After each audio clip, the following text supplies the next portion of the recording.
This is an Alternerd reality podcast.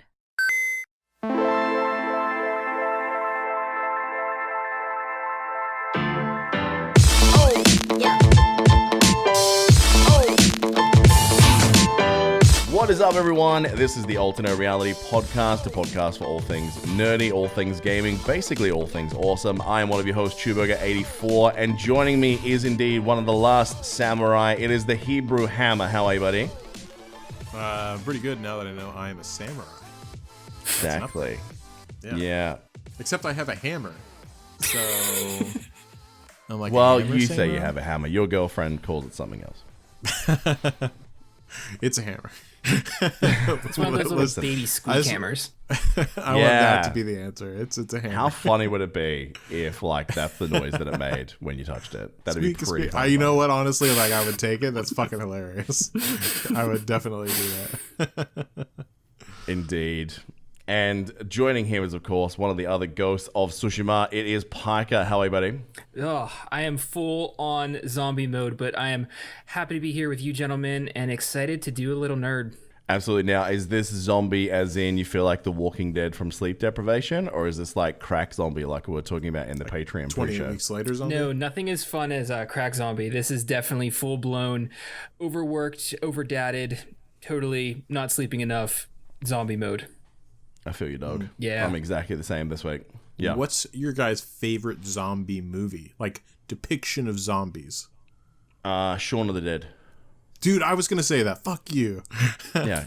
Well, I don't know how this is a fucking conversation. It's Shaun of the Dead. Yeah. I've never seen Shaun of the Dead, so I'd have to go with zombie. Fuck you is how we're going to start this show. Wow. You've never seen Shaun of the Dead? No. What the See, fuck, you know dude? it's bad when Hebrew Hammer's like, dude, you haven't seen this?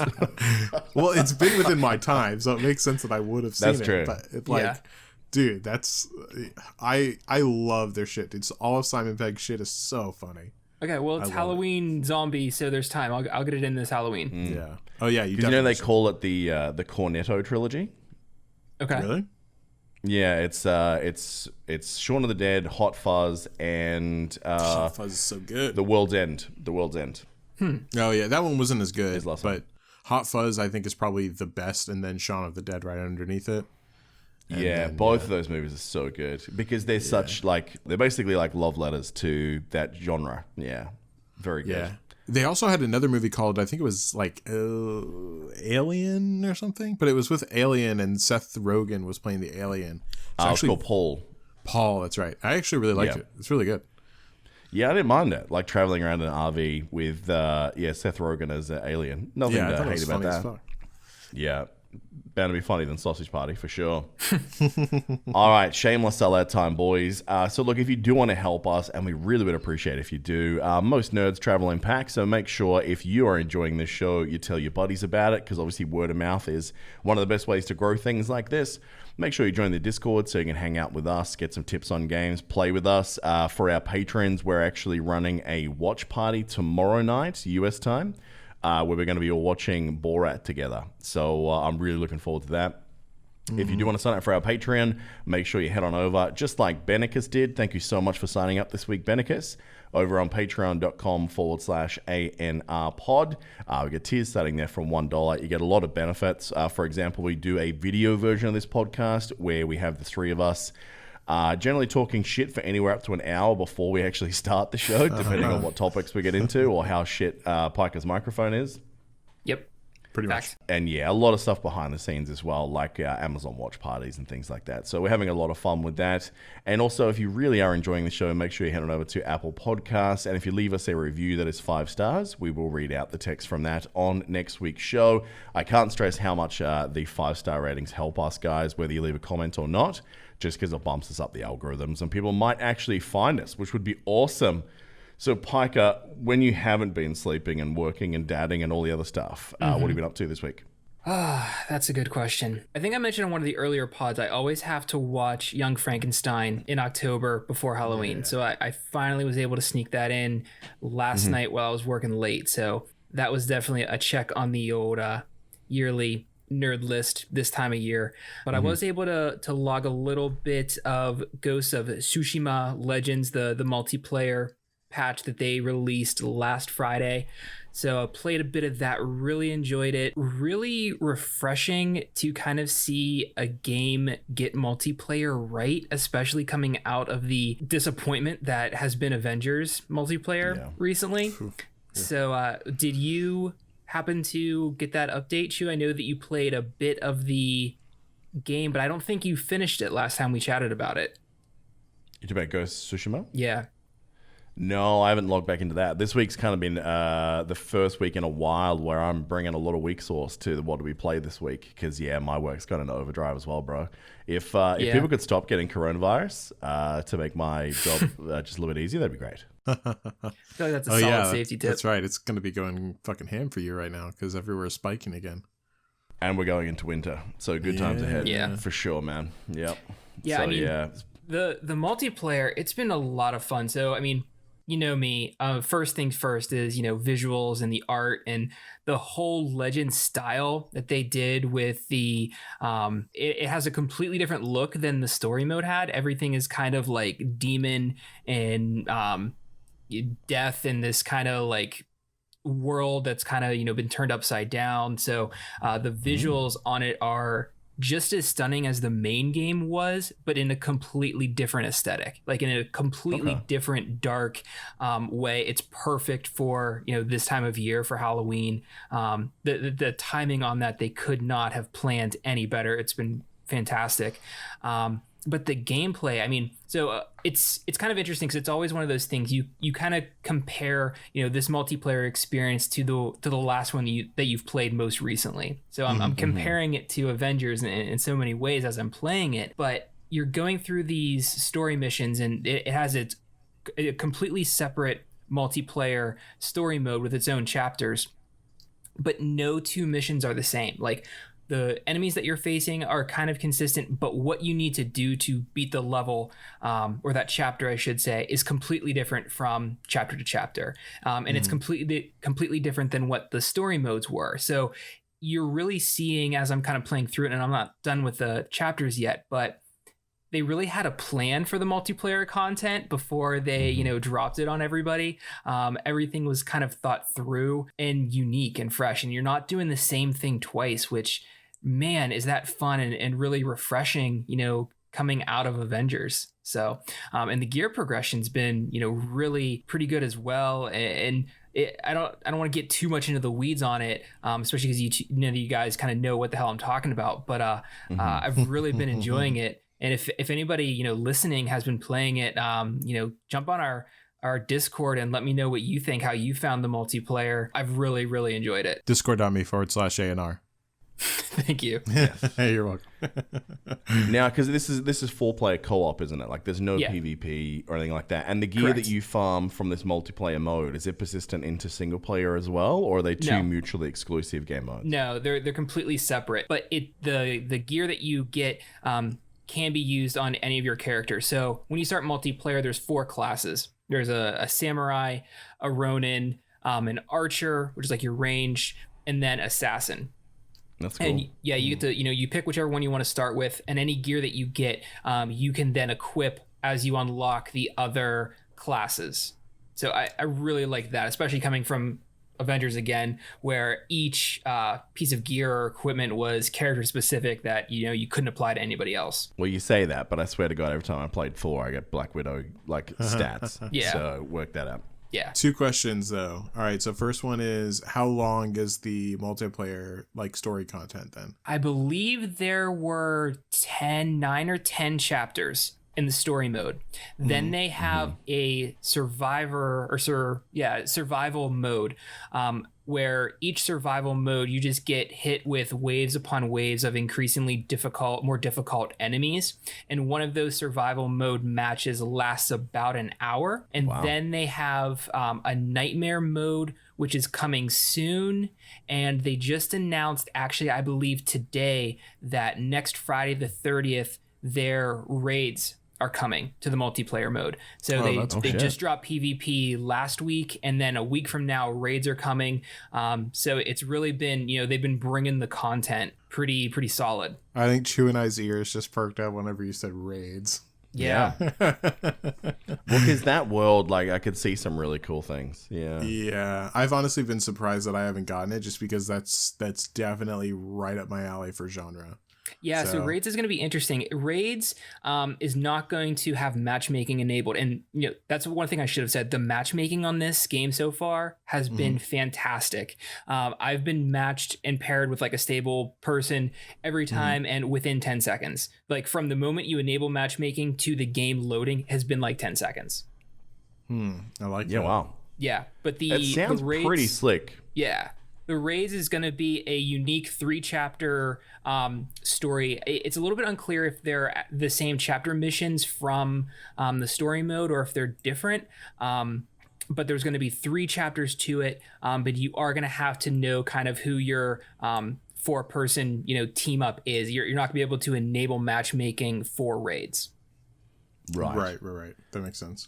And does it seem like you're going to have to have done like some gear farming from these other modes to be able to do the raids? Is there any indications of that yet? Yeah, it is definitely end game content. I think they've recommended that you be at least a power level of 100 before you do it. And I think that there's a soft cap power level of 105, but you can get a max power level of 110 right now. Pretty amazing that this game, which is built so much as an incredible single player experience, when this felt like everything in the lead up was just kind of an add-on to extend the longevity of the game, but this just sounds like a completely new game with more of a thought out roadmap than some of these AAA games as a service that we've been playing for the last couple months. Oh yeah, like it's crazy what these guys are doing. It's awesome. I wish that they would have just released it, like taken more time and released it with the full game though, because I think that it would have had a bigger base than it does now. I bet. That's an nothing to interesting say question. they don't pivot though. Like, I mean, if this takes off, I mean, who's to say that they won't go? Okay, we've decided to put in a season pass now. And if you guys once a quarter keep buying it, we'll keep giving you raid bosses and new PvP maps. And I mean more fifth because like character there's a class. lot of people that probably finished up after the single player and just never touched it again, and they don't know about it. Yeah, but I mean, they already own it Maybe. though. So I mean, I think Yeah. this could also appeal to people who did not buy the base game because like, oh, can't play with my boys. Fuck this, man. Well, You might even get in people. So I Yeah. think, I don't see this being anything but a positive. And here's like the best part, because you mentioned, adding the season pass to it. This is definitely a like they could have charged for this DLC. Like it absolutely Right. could have been purchased, but it was free. And there's absolutely no microtransactions in the multiplayer at all. That's pretty great. Yeah, Yeah. that's good. My one complaint would be just that, like, and I don't know if it's a complaint as much as because I don't really know the ins and outs of the game, so I don't know if they really couldn't do this or what. But I wish that I could carry over my stuff from single player to multiplayer. You can't, but they did enable Game Plus mode with this patch, so you can start a Right. new game with all of like your end game stuff. But from completing the story missions, like the single player story missions, all it does is give you cosmetics in the multiplayer mode. So it's not like you get a leg up in terms of your gear or anything like that. And you can even, if you like the single story mode doesn't appeal to you and you're just in it for the multiplayer, you can pick up the game for that, jump into the multiplayer, and you're not handicapped. You're not set back really at all because you didn't do the single player. Do you have it on PS5 or PS4 rather? Yeah, I do. It's a Sony exclusive. Yeah. Oh yeah, that's right. Yeah, that's right. I wonder if it's going to be available on the PS5 at the beginning. I think they Yeah, announced so that it's it one will. of the ones that you can just install it, but Yeah. there's Okay, no good. like, PS5 upgraded Like upgrade anything. shit. Yeah. Other than the fact that, it may run at 120. I guess we don't really know. I haven't seen any announcements on it, but it's going to look pretty, is the summary of the story. Yeah. You'll just go into your game library, or if you've got the hard disk, you'll put it in on the PS5, and then you'll just be able to play it after you install. So Yeah. I'll probably yeah, go you and kind do of make me want to check this out again. I mean, it's a bad time to suggest this because there's so many know. games that obviously, from the end of next week, we're into, the really hectic, chock full part of the year when there's just Yep. some awesome big titles that are going to be meaty as well, like hours and hours worth of content. So, and new man. consoles right around the corner. oh shit, yeah, I can't believe that we're like, what? I think it's just over 2 and a bit weeks for you guys. I've got Yeah. one more week because we've got the Middle East penalty, and I think our launch is the 19th. So, Yeah. either way, we're inside a month, and that's awesome. Yeah, Yeah. exactly. I was actually looking around this office or desk area the other day. And I'm like, where the fuck am I going to put this monstrosity when it comes? Because like I need it to be near my HDMI ports on the TV that I've got mounted up on the wall in front of me. But then it's like, man, I've got routers already there. I've got my flight stick controllers. Like I almost need like one of those rotating panel type desks where you just kind of go like put that one under the desk and put that one up on top. But yeah, man. That thing looks like it's going to take up so much space. And I'm concerned about heat as well, because it's been an issue with PS4. I can only imagine what kind of heat the PS5 and new Xbox are going to generate. So making sure they got room to breathe as well. Yeah, that's a fair call. Yeah. Hell yeah. Did you play anything else? Well, yeah, you sang me a love song on Watch Dogs 2 last episode. Did you play it? Yeah, dude, it was on sale for $10, so I picked it up. I probably put 6 hours into it. I enjoyed it. It's definitely much better than Watch Dogs 1 was. Yep. It is leaps and bounds better. I am really enjoying it. I need to get more brazen, I've determined. I'm trying to be like too stealthy and too perfect and, you know, not get detected and all this. And I can see that the game is kind of lending itself more towards like you can just get stupid with it, just run in the front door and start shooting people. It really does not matter that much. So I need to get a little funky with it. And next time I have some time, I plan on jumping back into it, but I'm kind of sticking to the main story. Like I said, about 6 hours in, I'm enjoying it. You definitely kind of get some of the hacker influences, and a little bit of Grand Theft Auto, 5, I think, feel to it.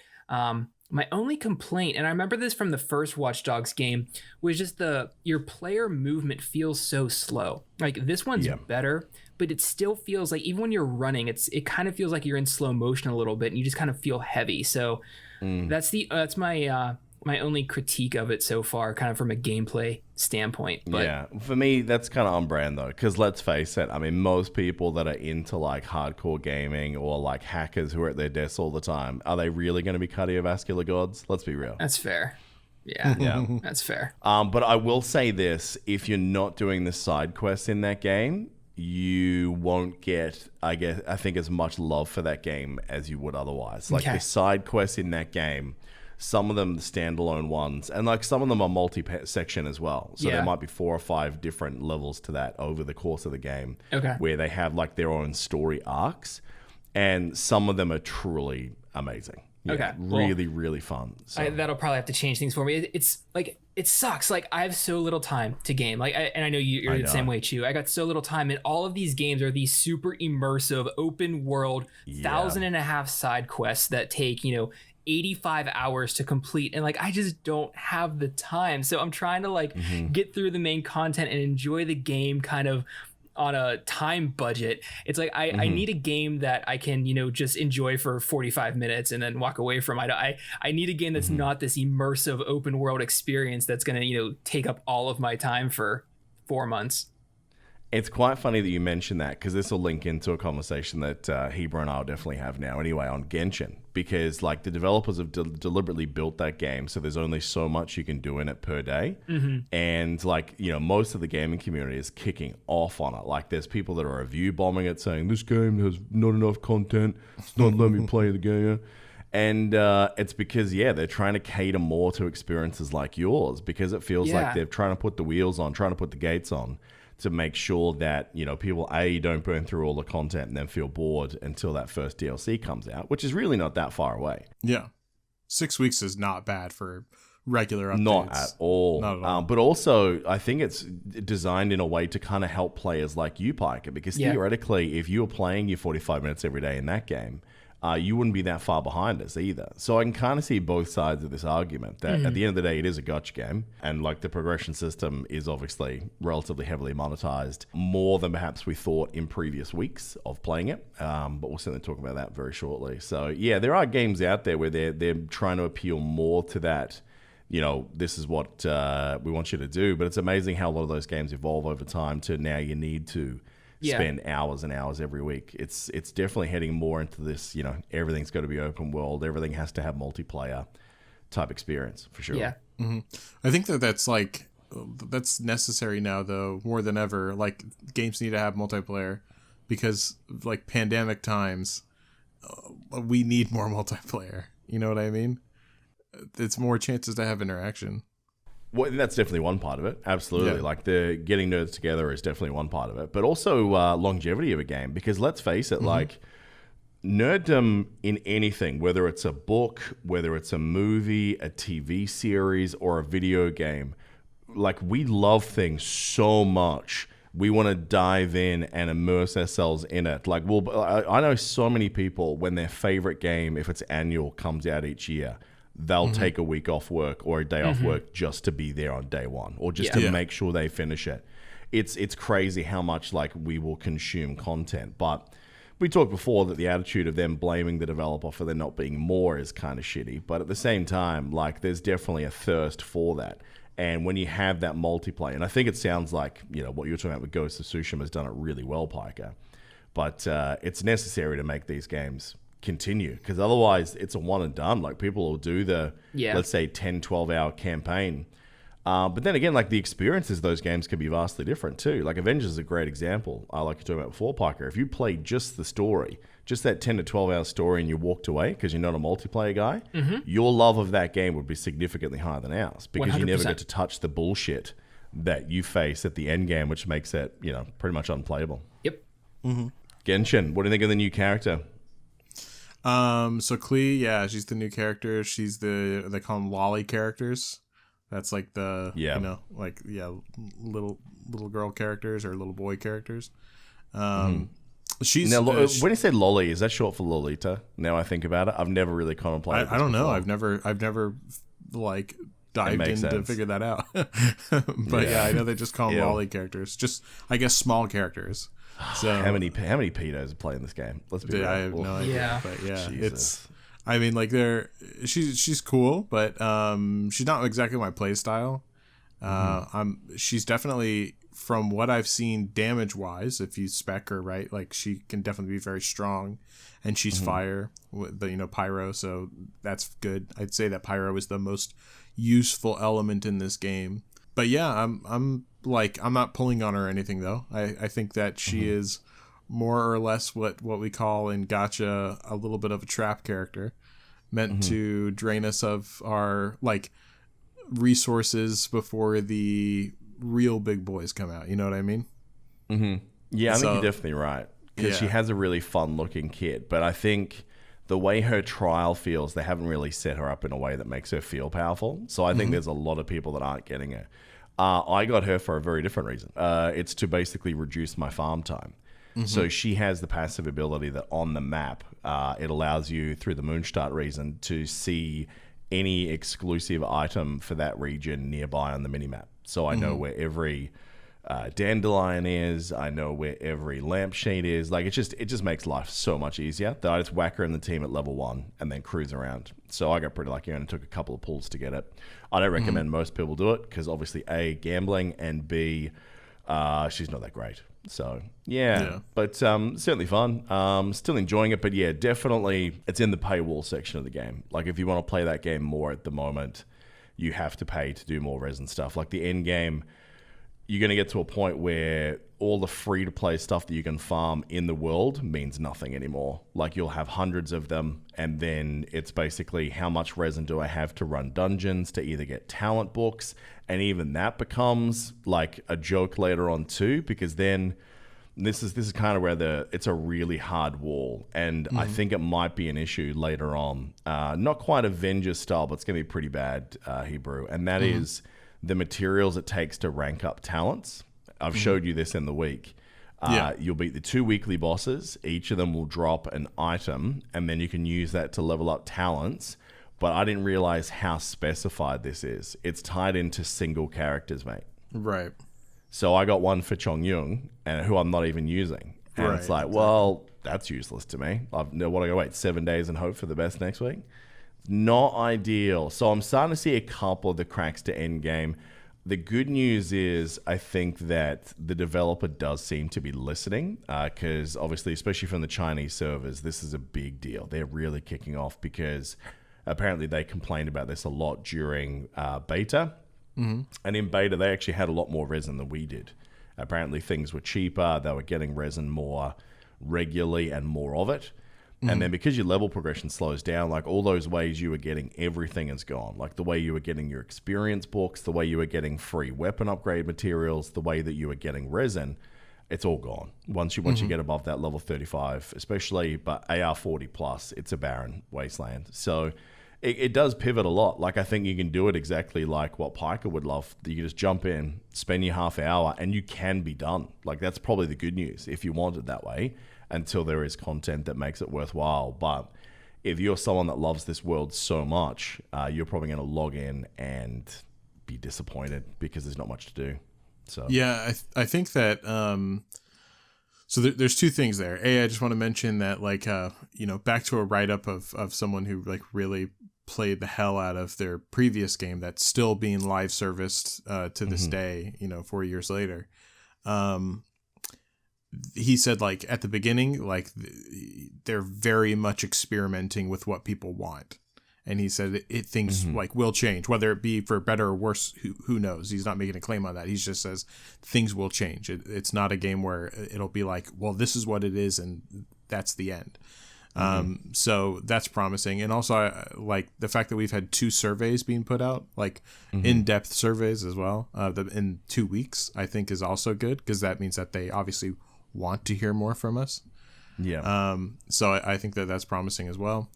But as far as everything else, I certainly understand what people are saying whenever or where they're coming from, whenever they say that they want more of the content and that, they feel like there's not a lot to do.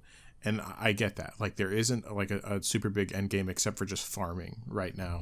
And hopefully that will come in the future. Like, we want to see some dungeons and raids and stuff like that. And hopefully that's what we're going to get. But they've always said that they are like an RPG based game first, like a narrative based game first. So that's what they're kind of doing, and that's why we have these kind of artificial barriers in place in the first place. I personally I think that this is a good example. Like you are definitely on the grind territory where you want to be in and you want to get stuff constantly.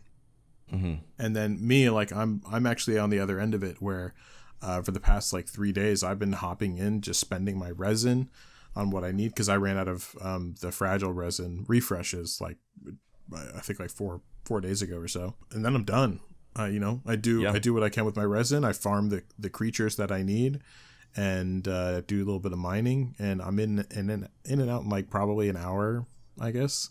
And I could probably cut that down more if I wanted to. So I don't have a problem with it at all. I'm kind of enjoying the balance that I have right now. Yeah, I mean, it's definitely, player preference and everything. I like the balance that we have, but I see where people are coming from. It will be telling, what happens in the next 2 patches, I'd say would tell us a lot. Yeah, I mean, it's definitely the biggest game out right now, I think. Yeah. There's definitely a lot of very popular games on Twitch and whatnot that have sort of come out of nowhere as well, but this definitely feels like with how much money they've made based on the studio they are, this is definitely, the hot minute for this game. So if they ride that wave the right way, and they seem to be, yeah, I think that, but I think this is going to be everyone's kind of side game. Unless they open it up, it feels like these guys are making so much money out of people just pulling for new characters and weapons that I think the resin system, if you got rid of it and just let people farm dungeon after dungeon after dungeon, and then just slightly tweak the loot system, that maybe the chances of shit dropping is just a little bit less, so it's just you need to do more of them to get that. That's fair. I'm fine with that. If it means I got to run more of them for free rather than, doing this for paid for, throw it at me. So I think this will be everyone's side piece for a little while. Yeah, I will say I'm getting tired of the content creators that are making super clickbaity titles. There's this one guy today who it was circulating around Reddit where it was should you pull on Klee and why? And then it was a fairly big YouTuber. And then the next video that he posted was spent $2,000 getting Klee. And then the next video that he posted was why Klee sucks. And I'm thinking in my head, I went and watched the $2,000 one because I'm it's literally impossible to spend $2,000 just to get Klee. It is, you know what I mean? Because of the double pity. Exactly. They have the double blind pity, which is if you do your 90 pulls, which is less crazy than it sounds, but still don't do it, folks. It's gambling. Right. the reality is, yeah, you do that, and if you don't get her as the 5-star, the next 5-star you pull, which is a maximum 90 pulls after that, is 100% clear. That's the way that they've done these banners. Exactly. So, I mean, that would be $200 maximum. Maximum. He's added a decimal point there. Right. Well, he kept pulling for constellations, and he didn't put that in his fucking title. Of course he did. So, yeah, that's so dumb. Exactly. So it made it look bad, and he's one of the bigger content creators there.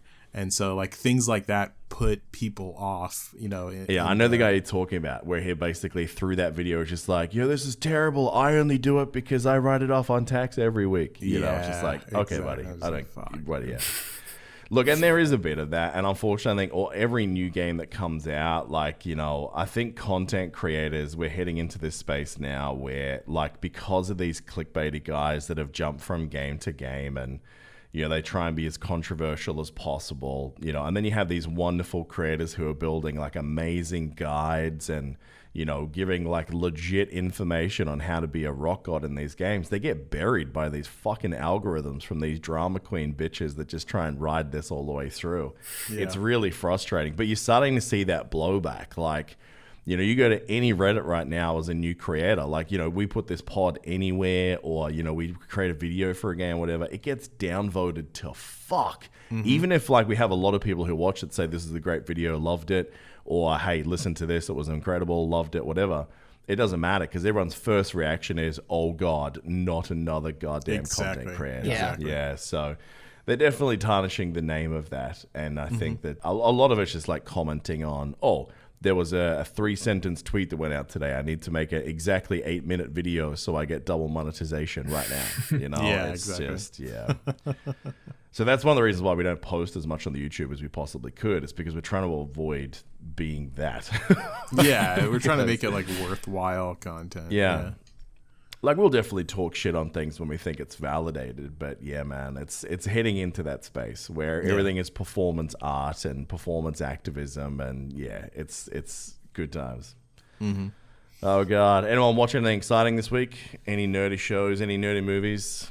Hardcore porn? Whatever. I got back into I got back into fetish porn. Why'd you leave in the first place? Like, it was all that. Well, because Genshin's now a category. That's why he's back on the hub. That's why he's back on the hub, by God. That makes sense.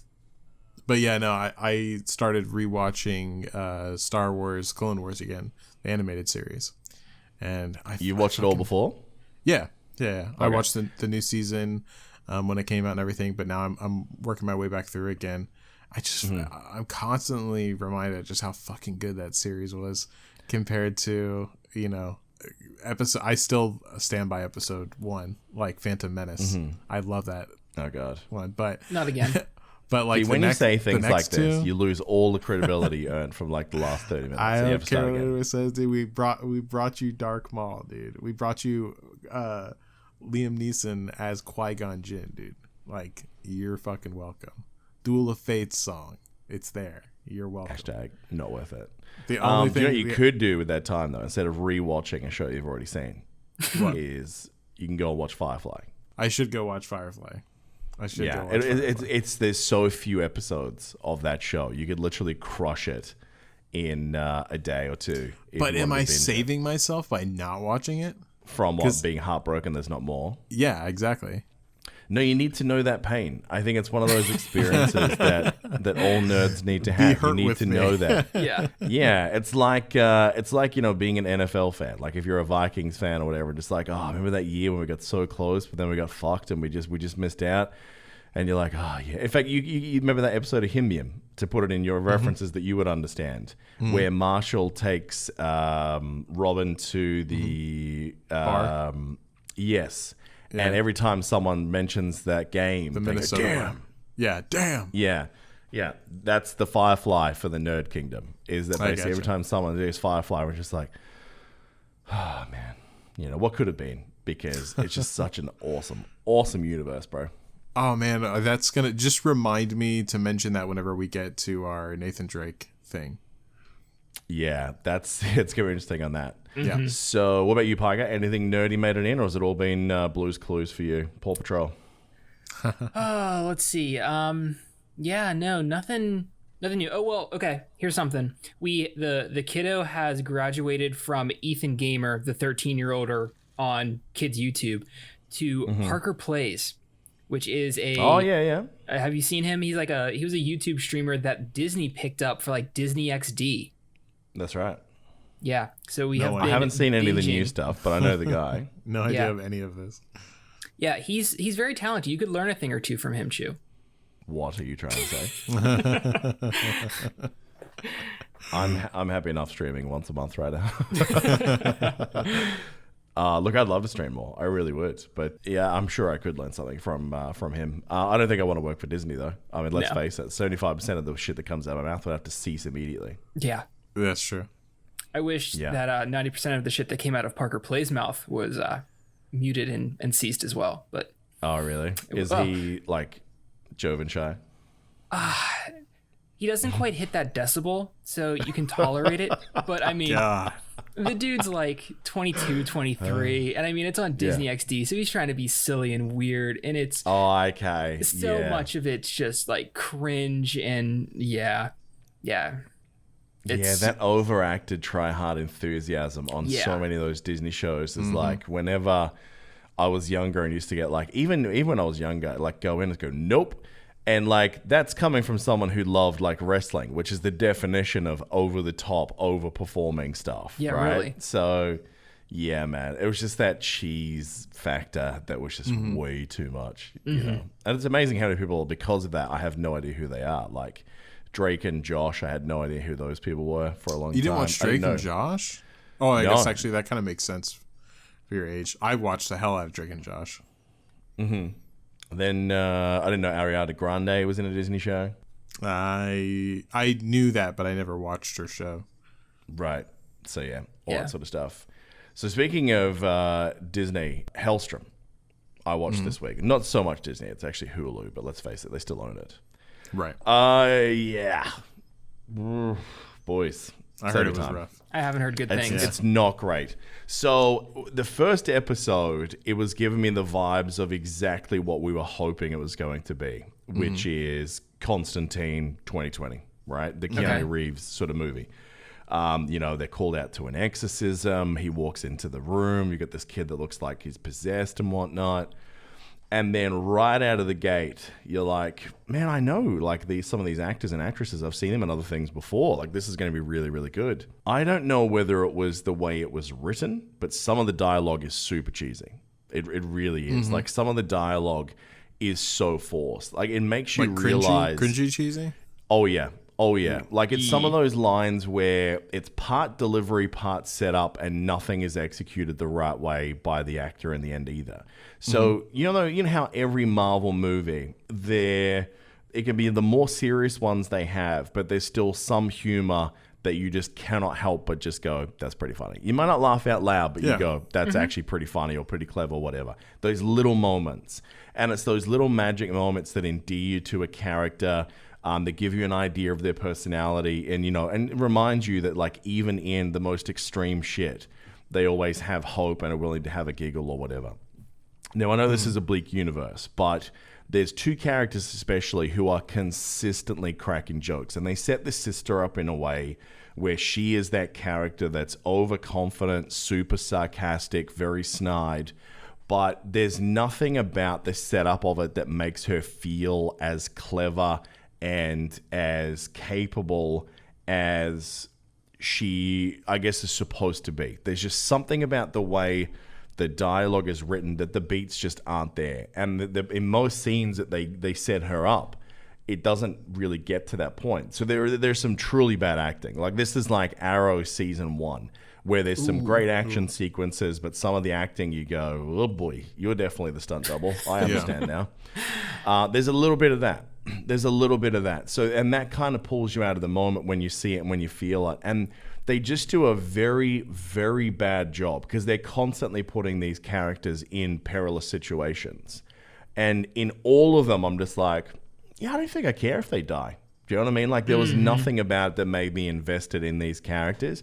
The main character himself, Damon Hellstrom, they're trying to make him out to be a very family-centric guy, and that's all he cares about. And, you know, you can kind of looking at the nobility, blah, blah, blah. And then they're trying to sort of show, you know, there's another side to him where he's being tempted by the powers that he has. And they do a really bad job of showing those extremes. Like, he's not likable as the main guy. He just seems like a grumpy bitch for most of it. And, you know, and the big, you know, set pieces where you're supposed to see him unleash these powers, it seems like there were some budgetary limitations there. Or either that or they're deliberately trying to downplay, I suppose, who... I don't want to put any spoilers out there. We covered a brief synopsis on this show a couple of weeks ago about the comics and who he really is, but more importantly, who his father is. I thought in season 1, the big reveal at the end of it would be that he would find out who his dad really is, and they didn't do that. They went in a completely different direction. They introduced that character at the end of the show. I don't know. I just don't think, I kind of hope that for the sake of that universe, because there is such an amazing story to tell here, that they get a season 2. But if it gets cancelled, I would not be surprised. It kind of sounds like a missed opportunity. It really is. So, I mean, it's a real shame, especially because, like we said, like there's definitely, if you release Constantine, the sci-fi detective show in 2020, fuck me, I would be in. We all said this weeks ago, right? Definitely. And I honestly thought that with the way that they were setting it up in that first episode, that if every episode was kind of like that it was them going house to house for these complaints that have been called into like the Vatican, fuck yeah, man, I'd be in. And the way that they pivot so hard away from that immediately, I was like, man, this sucks. And then also, like, they immediately shit on the tropes as soon as you get in there as well, where they're like, you know, that's not the way this really works. You know, everything that you've seen in movies and whatnot, it's all bullshit. You can say you're Latin, you can throw your holy water, it's all nonsense, you know. You're like, oh, okay. So we're just shitting on that straight out of the gate. All right, I gotcha. But then they don't make up for it elsewhere. Like, they don't sort of say, this is how it really is. It's just like he puts his hand on someone, little flames go around, and then, yeah. I mean, even Supernatural, the TV series, did a better job of exorcisms than this. So I'm not, like, super surprised, though, because, like, so far on Hulu, they've, you know, I mentioned this last week, they've tried a couple of different Marvel series, and none of them have done well. So I'm not surprised to see that this one kind of joined them. It's a real bummer. I mean, the fact that they went right out of their way to not brand Marvel on any of this does make me wonder if they kind of knew this was going to be the thing. Like, how to much not confidence they slap had Marvel. at the start. Exactly. Like, because otherwise you'd slap Marvel all over it to give it the best chance to be seen by everyone. Because let's face it, people see that red logo, get erect, immediately try and find a computer and a download link, right? That's just what happens. But the fact that they went out of their way to do that was, I thought it was just going to be that they're not going to stick to the canon of the comics, and it's like, and that'll piss people off. So because they've diverged, that's why they didn't slap Marvel on it. Well, let me ask you, Cheat, isn't Marvel winding down its TV production department? Yeah, they are. Everything's coming under Feige, which is a good thing, because I mean, they've shown how great the like connected universe can be. Right. And that's why I was so surprised when I finally finished Agents of S.H.I.E.L.D., which I think I had in the show notes weeks ago, but I never actually talked about it because I did finish it. Like, how you tie the end of that into the Marvel universe, I have no idea. I thought they were setting it up that they kind of write them out of time, but they're still technically part of the MCU canon. So, you know, being able to bring that under one universe is pretty good. But the way it can potentially fuck over some of the TV series, yeah. So, I mean, there's so many casting discussions that are being had. Like, there was whispers this week that where John Barenthal, I think his name is, the guy that plays Punisher, he's definitely being tapped to potentially come back again. It looks like they have reached out to Kristen Ritter for Jessica Jones, which would be fantastic. Yes. And what's his name? Is it Charlie Cox? I always do this. Is that the guy name who played Daredevil? I think it is. Charlie Cox is indeed Daredevil. Yeah. But the one they haven't reached out to, just because we're on that tangent now, is the guy that played Luke Cage, which I think is a bit of a bummer because that dude kind of nailed it. He really did. And I mean, they set that series up too. I mean, it easily, like, they have a bad for the third season. Oh man, it would have been, I would have loved to see that whole universe continue. I don't think that the team up of the Defenders was that great. I don't think they really leaned into the potential chemistry that they could have had for all those characters. And a lot of that was because of, obviously Iron Fist, which is Dude, still so disappointed. He took the words out of my mouth right there. He let that. Not only was his series a huge letdown, but he was the ball and chain around the ankle that was the Defenders. Yeah. Yeah. Well, and he was supposed to be like the one that had the supernatural powers as well. So he was supposed to be our, fantastical, possibly OP type guy. And, he always seemed to be, oh no, man, run out of power. God, I don't know. I need an Apple socket to be able to recharge. It's just disappointing. Yeah.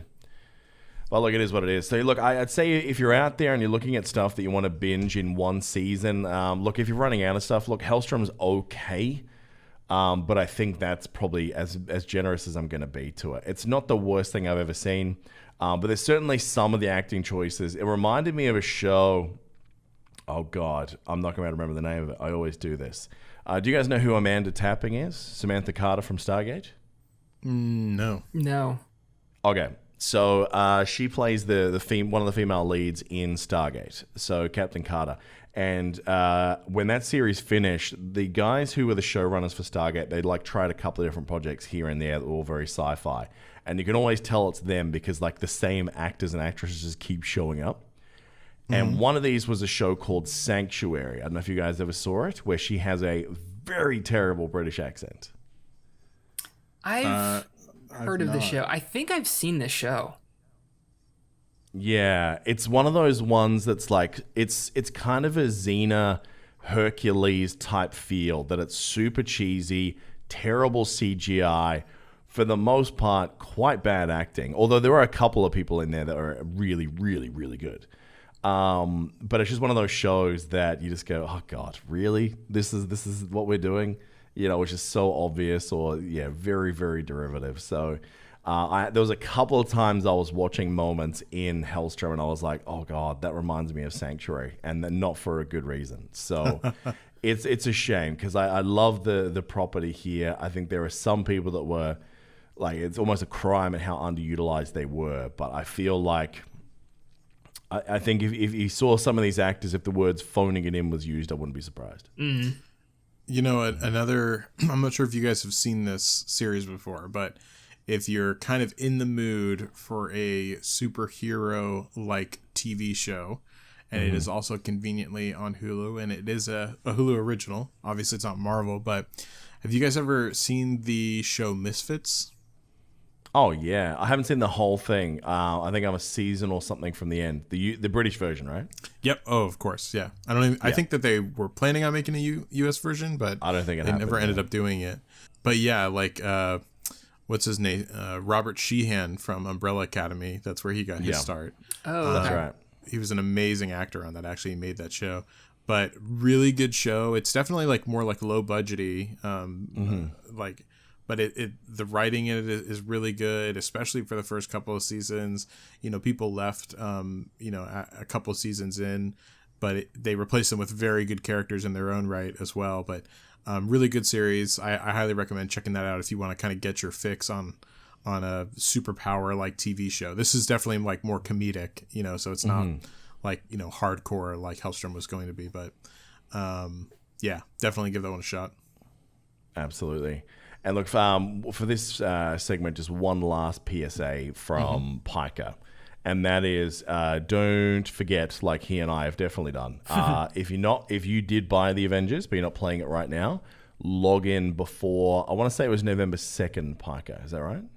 I think it was either the 2nd or the 5th. I want to say it was November 5th to get that developer gift. And I think that was 1,500 credits, 700 units, 20 DNA keys. I think it was 7,500 units. It's definitely a meaty gift. This is definitely a we fucked up gift. They want you to log in so that they can defend a metric of going, oh, see guys, it's not that bad. Please keep funding us. And after they made that remark. Nameplate. Yeah, after they made that remark too of we know people will come back. Mm-hmm. Yeah. And it's and they didn't. Sure they didn't. When they put out that new content for Taco and Rest, I haven't been back. There was nothing about it that they described on paper. I'm like, I need to rush back to this because everyone said the new loot's still trash. Yeah. So, yep. Yeah, I am. There you go. I'm pretty much done with that game until they come out with Gambit. I'll give it one more shot when they come out with Gambit. Oh god, you'll be waiting at least a year. Dude, Yeah, you know, I'm sure. when Vision drops in it, you will be logging in. You'll get his like extra skins, and I will never touch Vision in that game. If anything, that's Surely going you'll to go back for the story deter me more. parts they add in though, because like each month. Well, it won't be anymore because they're so far behind. But let's say like they bring out the new story modes every couple of months. You must be you'll play that part at least, won't you? I don't know, dude. Honestly, this game, I'm super stubborn whenever it comes to this kind of stuff. I know, like, to a fault for sure, but I'm so turned off by this developer, dude. I want nothing to do with them anymore. Like, It's a big call. Yeah. It's a big call. I don't think this has been as predatory or bad as we've seen a lot of ones. I've been surprised that you've reacted so poorly. Like, don't get me wrong, it's a shit release. Like, the way that they did this was definitely nowhere near ready, nowhere near cooked. They knew it. They're stringing us along a little bit, but I mean, that's kind of the story of most major developers. The fact I that you just feel feel so straight up strongly about gypped. this one versus some of the others is crazy. I just feel straight up gypped, and I think that there is no excuse for them to have as little progress as they have in this much time. Well, I guess let me ask this. Did you play Destiny when it first came out? The first game? Yeah, I did. And I played Destiny 2 whenever it first came out, too. Did you play Division when it first came out? No, I never played any of the Divisions. So you kind of had that Destiny moment. You feel like this one's worse? So I think Destiny 1, like Bungie lied way harder than these guys did. Like they showed things at like E3, like in a year in advance of shit that they knew was not going to be in that game and that they were going to release over the next 12 months. But with that game, like it kept me interested for longer because they had a good end game. So yeah, like Destiny 1? No, it fucking did not. Not at the start. Its first raid was fine with me. Like I really enjoyed their first raid a lot. It's still my favorite. Raid Volta to date. Glass was pretty good, but there was nothing after that. I'm really surprised that you felt that experience was better than the state that Avengers came out, because I would defend that Avengers was in a better state than it was, because it had the same problems as this in a lot of ways. I think that Destiny 1 was, like, even if I put both of them right next to each other right now, I would say that Destiny 1 is still a better game. I mean, it's subjective. I'm talking I guess, zero DLC Destiny 1. Yeah, I still had a lot more fun with that than I did with Interesting. And it pissed me off and so much more. Like, I think a big point of it definitely is the fact that I don't know if they've done anything to it now, but at least as of like a week and a half ago, like I still don't have a fucking skill point in my character. There's nothing that is pissing me off more than that. Like my character is dysfunctional and devalued because of something that they fucked up with and they haven't fixed. So I feel like they just don't care at all. And so with Destiny, at least I had a working character. So yeah, I'm like way more pissed off at them than I ever was at Destiny. Fair enough. All right, so we get into general nerdy news, boys. Yes. Yeah.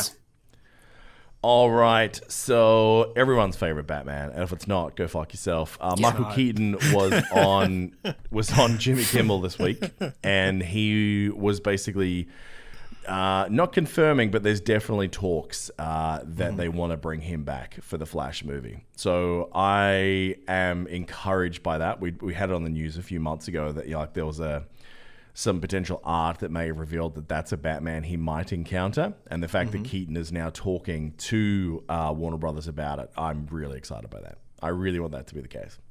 Yeah, I just don't want something like what we got with Tom Welling in that Flash crossover event. We're talking two very different things. We're talking like CW cheese versus... Yeah. But you're right, though. I mean, it's not like the DCU has exactly... being what they wanted that to be either for the movie universe. Exactly. I just don't want, like, I remember I was like so hyped for that because they were in talks and everything and everyone was super hyped up about it. And then it was like, it was honestly fucking garbage what they did. And so, yeah. Oh, like he was in Lucifer more than he was in that. That's right. I forgot. He was in Superman. I never watched Lucifer, but I saw like an article saying that he was in Lucifer. Yeah. He was a character for a while. In season 3, I want to say. I can't remember. Yeah, I honestly like love Tom Welling in that role, and I was really upset whenever it was basically like, oh yeah, I don't know my powers anymore, and go away. Yeah, and I was just like, so funny. This is trash. But He's not my Batman. Keaton isn't my Batman. He's your Batman. But Christian Bale's my Batman. They asked him on the show who is the best Batman, and he just went, me. I know. And yeah. he's correct in that. Yes, he answer. is. I do love Michael Keaton, so I'm not going to sit there and argue with Michael That's not Keaton, what I'm hearing. But Yeah, doesn't sound that way. Yeah, Well, I'm pretty sure I love that Michael if Keaton there's anything that people take away from this podcast is that Hebrew hates Michael Keaton. And I love the other movies that Michael Keaton has done. Like I like, for instance, I watch like Gung Ho like at least once or twice a year. Mr. Right. Mom I've watched as well. Like, did we talk about Beetlejuice? Did you ever end up watching Beetlejuice? I've watched Beetlejuice. Yeah, I watched Beetlejuice, and then also surprising when the McDonald's movie. He was really fucking good. Yeah. So Well, I'm loving that he's having this renaissance. Revival. Like, I'm loving that Yeah. he's, because McConaughey went through that where he was like nowhere, then he came back as like this completely different type of actor. But I just love that, Michael Keaton's now, in most cases, kind of like that villain type character. Yeah. And I think he's just so perfect at it. does Because it well. Yeah. he does menacing in a way that is just perfect. Like, you feel that threat when he's in some of those scenes. Like, I still maintain that car scene with him and Tom Holland, Really good. so fucking, like, that moment, you're Yep. sitting there going, oh, fuck, the whole time. Yes. And I love the tension of that moment. I think it was Yes. so good because just two incredible actors in one scene. Yeah. I love Keaton, man. And, he is... Keaton is a the hell of an Batman. actor. I will never say anything less than that, for sure. Oh, yeah. And if you do love him as well and you love Lego, November's going to be a good month for you folks, because we talked about ages ago, they released just an absolutely sick version of the Lego Batmobile, but the 1980s Batmobile from the movies, right? Which is an awesome, awesome version, if you ask me. But now they're doing the Batwing as well, which looks like it might be wall mountable, so you can actually build it out of Lego and then mount it up like a wall display. I'm strongly considering it, but I have no doubt it's going to be overpriced as fuck, just like everything else is. I'm sure. Yeah. It's funny how Legos are now at a premium price. I know. Well, especially all these limited edition stuff. But if they were the same price and I had to pick one, though, I'd still say the Lego Keaton's Batmobile that they've got it's a real little piece of art for a display piece. It's awesome. I like it. I miss the old Lego sets. Like, I had the fucking medieval set whenever it first came out and stuff like that. Oh, yeah. The old That pirate was one the was shit, the dude. shit back in the day. Yeah. With little cannons. Remember little cannons? Yeah, man. Yeah. Yeah. Good fucking times. Dude, a solid part of my world revolves around Lego. Like, Still, yeah, I'm Yeah. sure for Yeah. you, yeah. yeah. Stepping on it, throwing. Yeah. All the fun stuff. Yeah. Speaking of Tom Holland, we have now had our first revealed picture from the set of the Uncharted movie with him as a young Nathan Drake. I feel from the sigh we just heard that Mike's going to have strong feelings on this. I do. I'll go last. No, you start us out strong. Okay, How do you feel?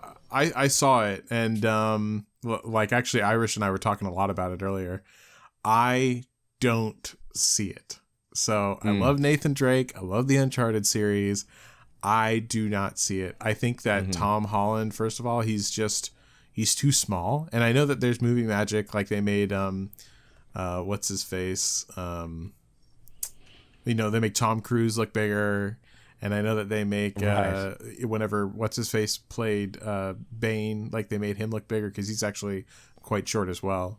But I mean, he's like, Tom Holland is like 5'7" or something like that, and he's also a very skinny guy. Nathan Drake isn't like a big, huge guy, but he's definitely like, he's taller He's and stocky. he's stockier, yeah. Like, so whenever I saw this, I was like, I could see it for like a prequel to the Uncharted series. Like, I could see that, like a young Nathan Drake. I could see that, but other than that, I don't get Well, it. you know that's what this is, right? That's what he it is is. the young Nathan Oh, it Drake. is that. Yeah. Yeah. Oh, well, then I think that he's perfect casting. Fucking idiot. But hold on a second. At the same time, Oh, my God. I will say I nailed that though on what he would be good for without So knowing it. what you did was approach this story like a child, that you looked at the pictures but didn't read any of the fucking story, did you? Oh, well, I didn't even know that there was a story. Irish just sent me the picture and was like, dude, Right. he's gonna be the Am I young the only Nathan one that's Drake. done the reading? Yeah. No, it's 100% he's the young Nathan Drake. So Yeah. they announced this a long time ago because there was this interesting thing that you know who they tapped originally to be Nathan Drake, like the Nathan Drake? Who? Mark Wahlberg. I don't like that at all. I don't like Oh, that I at hated all. it. Like when I heard that, I was like, the fuck? And then, yeah, basically as time was moving on, they were like, well, you know, he's kind of evolving to a point where they were actually concerned that he might have been too old for what they wanted to do with the Nathan Drake story. Like they wanted to go pretty early. So I can't remember if Wahlberg is still in it or not, but they were He talking is. about pivoting him to be what's the name of that guy? Ugh. The character? Like the older mentor guy. They were going to pivot across to be him instead. Yeah, Sully. Yeah. I Sully. know who you're talking about. Yeah, I don't know if that's what they ended up doing, but I know that was the story for ages. And they said, oh, we need to go for a younger cast. And they said Tom Holland. Like, he's been attached to it for years now. And I was like, dude, like, whenever I heard they were doing this, I was like, I always wanted to see one of two things. One was let Nolan North step from behind the shadows and just let it be him, number one. Or number two, Nathan Fillion. Let's be real. Yeah. Well, you guys. They were the two. Anything that guys- wasn't that was not going to be 100% thrilled with. Yeah, that's what I wanted to, because I'm assuming all you guys saw the little short that he did a while ago. Oh, yeah. It was Yeah. great, too. It was amazing. Yeah, Yeah. it was on Fuck. point. But every year Yeah. that they're not doing it and that they haven't done it for that, he's getting older, so he's getting less and less right for that part. Well, But- so do Uncharted Logan. That's what I'm saying. yeah. Do his last ride. That would Yeah, be, yeah. fuck yes, let's just do that. Well, but at the same time, so like I still don't like Tom Holland for this part though, because although he does play, he would make a good young Nathan Drake.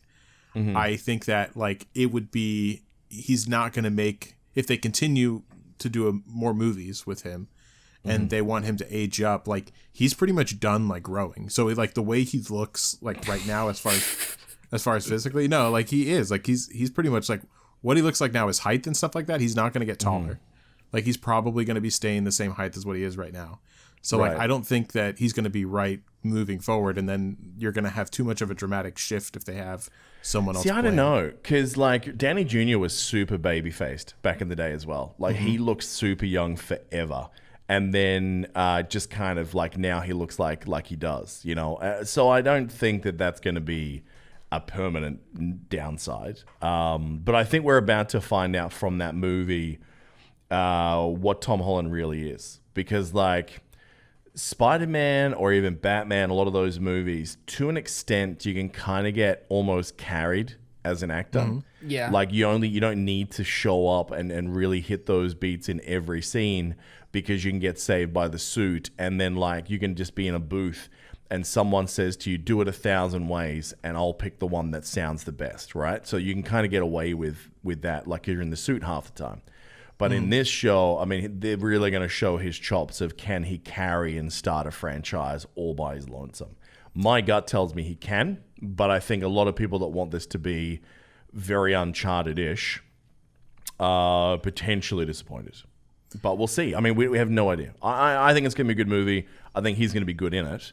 But I think it's going to be one of those cases of nerd outrage because we played the game, so we have a very solid picture of what we would want that to be. It's like people who read the books and then they see the movie cast and go, fuck off. Like, you know, Yeah. it's like Yeah.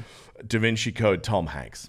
You know what I mean? That Yeah. was like, the fuck? That was the opposite of what they described in the book. So I think it's one of those moments that people are passionate about the source material, which we obviously are. Yeah. And like I said, with Nathan Fillion having such an amazing showing in like that self-made thing that they did, that short from ages ago. Yeah. Bruh. And, yeah, I would have loved that. He like literally no more perfect of a pick exists, but like with him, it's just I also just can't see him as anything other than a kid. Like he's 24. He's 24 right now, and he still strikes me as like an 18-year-old. Like I feel like he's always going to be like a bit of a baby. So I'm curious to see what happens with it. I really hope I'm surprised. I'm certainly keeping an open mind because I know he is a good actor. Or at least I really feel strongly that he is a good actor. I hope I'm going to be really surprised, like, you know, get a whatchamacallit with James Bond, Daniel Craig with James Bond kind of scenario going on where everyone didn't believe it and then he came out and killed it. So, yeah. We'll see, but it's just it's the future beyond this movie that concerns me more than anything else. We'll see if he can pull off that suave type character. Like if he pulls it off in this movie, I'll make a bet with you that he'll be a Bond one day. You really? Tom Holland. I think he's too small. I think he's too small. You're obsessed with this. Like you've seen movies. Like Tom fucking Cruise. Admittedly, you've never seen a movie with Tom Cruise in it. Yeah. But Tom Cruise is a seen the Mission fucking Impossible. legitimate, tiny person, right? Yeah, And yet there's he is something one of the about- biggest movie stars in the world because he has a big head, right? All these guys have big heads, and that's all they need for those close-up shots.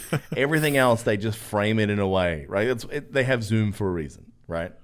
Yeah, I just don't. I don't know. It's just I just wouldn't believe it. Like I gotta know. I gotta look at the man, and I gotta know that guy. We is get the hung guy. up on the weirdest shit when it comes to like why you don't like certain I things. still think Idris Elba or however you pronounce his name would be a fantastic Bond. Like I still sure. really want him to be Bond. Of course. I think he's killing it. Because you look at him and you think, fuck.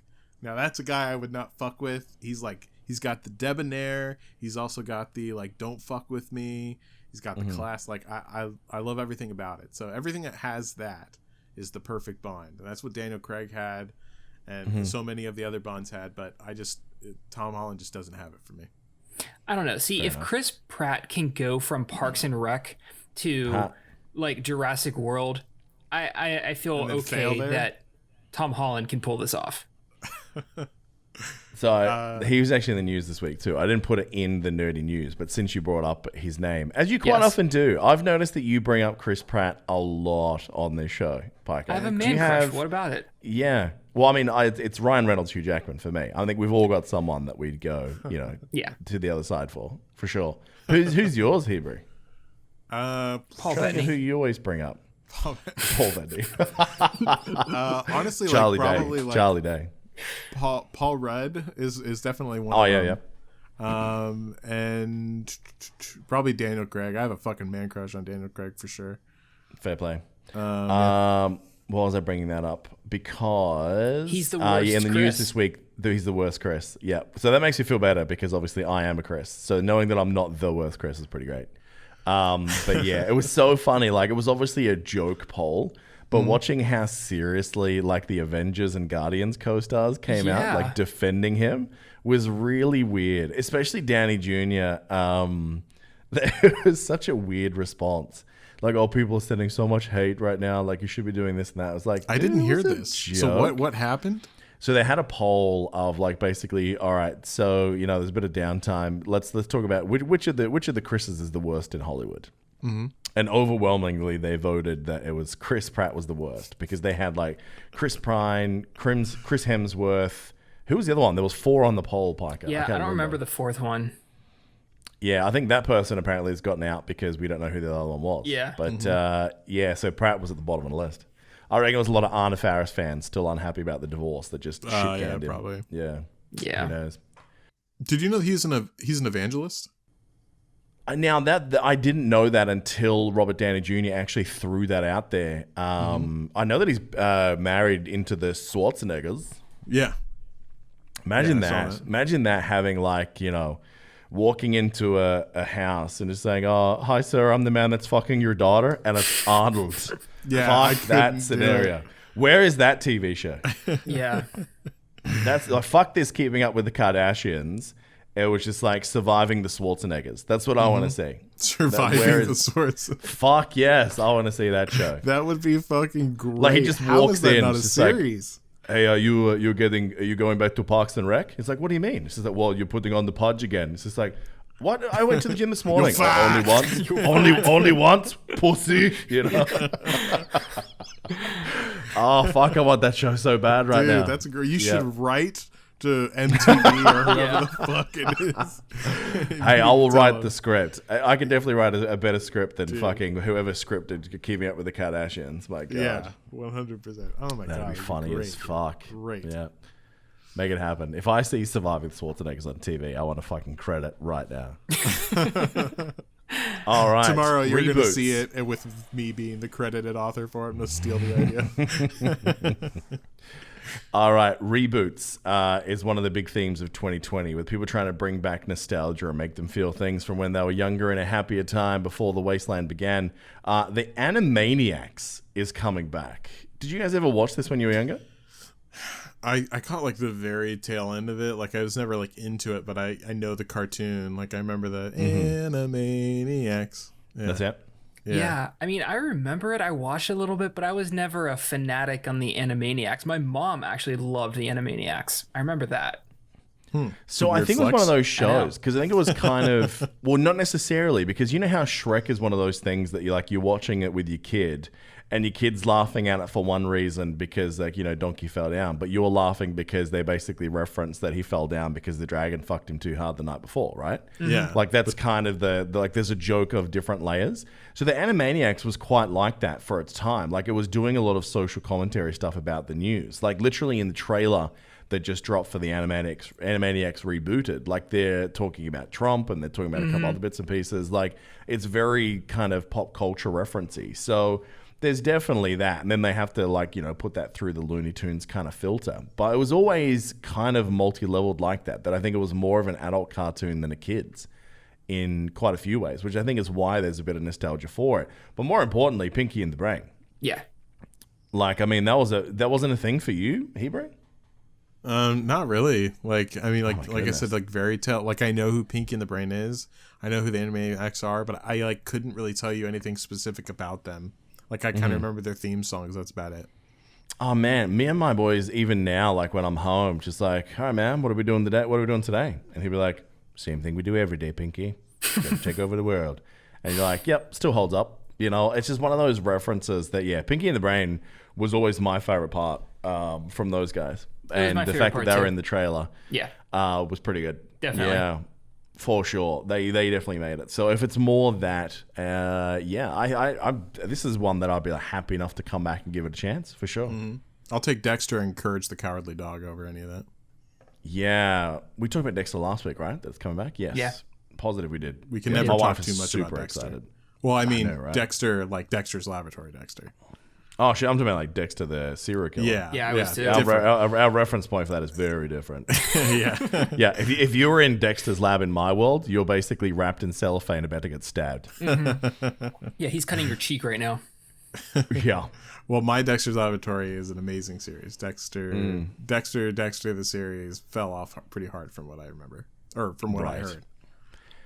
Speaking of things that are making a comeback, the Ghostbusters Afterlife movie. I forgot all about that trailer. Can you believe that trailer dropped December 2019? No. I remember thinking like basically like once every month. I'm like, when the fuck is that movie coming out? So We have an answer now. It is June 11th, 2021. yeah, I'm surprised. Honestly, I thought that they would just go to streaming, but looks like they're not giving up. Well, I mean, who owns that? That's Sony, I believe. Because they're not in the so. streaming game. I'm pretty sure Sony's got Ghostbusters. So I would have don't figured even that they would know sell it to someone. where. Well, I mean, it would be a great time to do it. I mean, Yeah. shit, I would watch the crap out of a Ghostbusters movie right now if it came Same. out. Yeah, that'd So be going I've straight got in the questions watch on this Ghostbusters. I know Okay. that they've had a script together for like ever. Mm-hmm. Is it that original script, or is this a new? No. Right. No, it's not. Okay. No, this is a script that was good enough to get the band or the existing band back together. But the old script, everyone had said yes to except for Bill Murray. Yeah. And apparently they were making some changes to it. And then, what's his name? Harold Ramis, unfortunately, Yes, passed died. away. Yeah. So then they were like, oh, well, it's dead. Yeah. And then obviously his son is... Oh, no, sorry. It's Ivan Reitman's son is the one that's directing this. And Okay. he wrote a lot of the new script. And apparently they liked it enough that it's very much a passing the torch movie.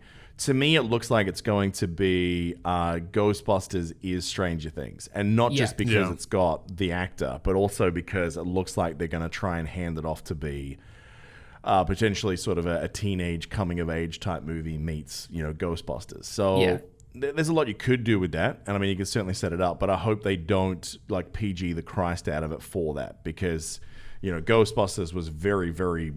loved because of what it was. It was a little bit adult. It had some of the themes in there the fact he was always trying to bang Dana, all the fun stuff. Yes. I think, I'm like, I want to see it, like, no matter what, like, just because I'm interested in it. It's got Paul Rudd in it. It does. But yeah, like, I don't know how this is going to work. Like, this feels weird to me as far as like story, but I'm willing to take the ride and see what happens. So I do want it to come out ASAP, just because also I want something new to watch.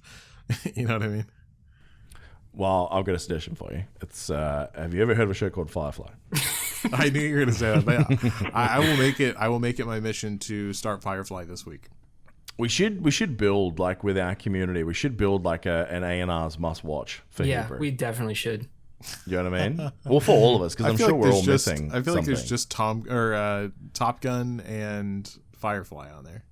I feel like that's pretty much it. There's a lot we haven't even discovered that you have no idea that you should. That we'll get to. No doubt. That's gonna be what this podcast just becomes. Is shit that Hebrew doesn't know is gonna be the new name of the podcast. Yeah. There you go. Speaking of shit that I didn't know anything about, do you guys even know what a Quibi was? Yeah, I actually I remember whenever it was coming out, they rebooted at least I believe this one's right. They rebooted Ashton Kutcher's old Punk series and gave it to Chance the Rapper, and that was like one of its flagship TV shows. Okay. And yeah, that was like, I remember whenever I read this news earlier today or yesterday night, like I was like, oh shit, like I felt like I just found out that they were making that show like a month ago. So okay, yeah. I now have no questions as to why this Quibi thing is dead. Right? It didn't have a strong start list, that's for sure. No, and the idea of it was all about short form. Like, they wanted to release things that were like, 7 or 8 minutes long, and you could watch a whole season of something in like an hour. Like, it was an interesting-ish concept. It was kind of like, it's not Vine, but it's not YouTube, and it's somewhere in between that, we didn't think we wanted, and it turns out we were right. We didn't. Because that doesn't even sound appetizing in theory. Like, no. Yeah, I wouldn't want that. It's pretty random, man. Like, yeah, I don't know, Piker. Like, I mean, maybe for kids. Like, if I could understand this being a kid's thing. Like, if you just threw something on for 7 to 8 minutes at a time, it'd be something that might be enough to pull them in. Well, let me tell you, ADHD is real. Like, we need to combat this plague with all of our available resources. The last thing I need is something else that gives my kid like 37 seconds of stimulus before he moves on to the next thing. Yeah, fair play. Yeah.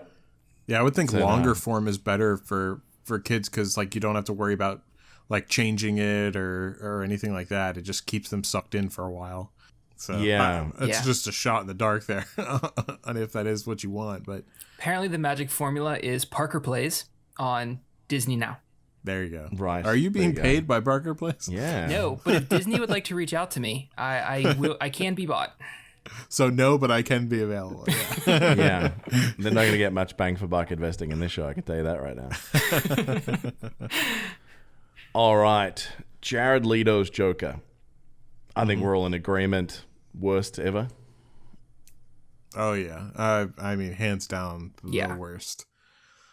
That's a pretty high bar, though. I will say that. As in most of the ones have been pretty great. Yeah.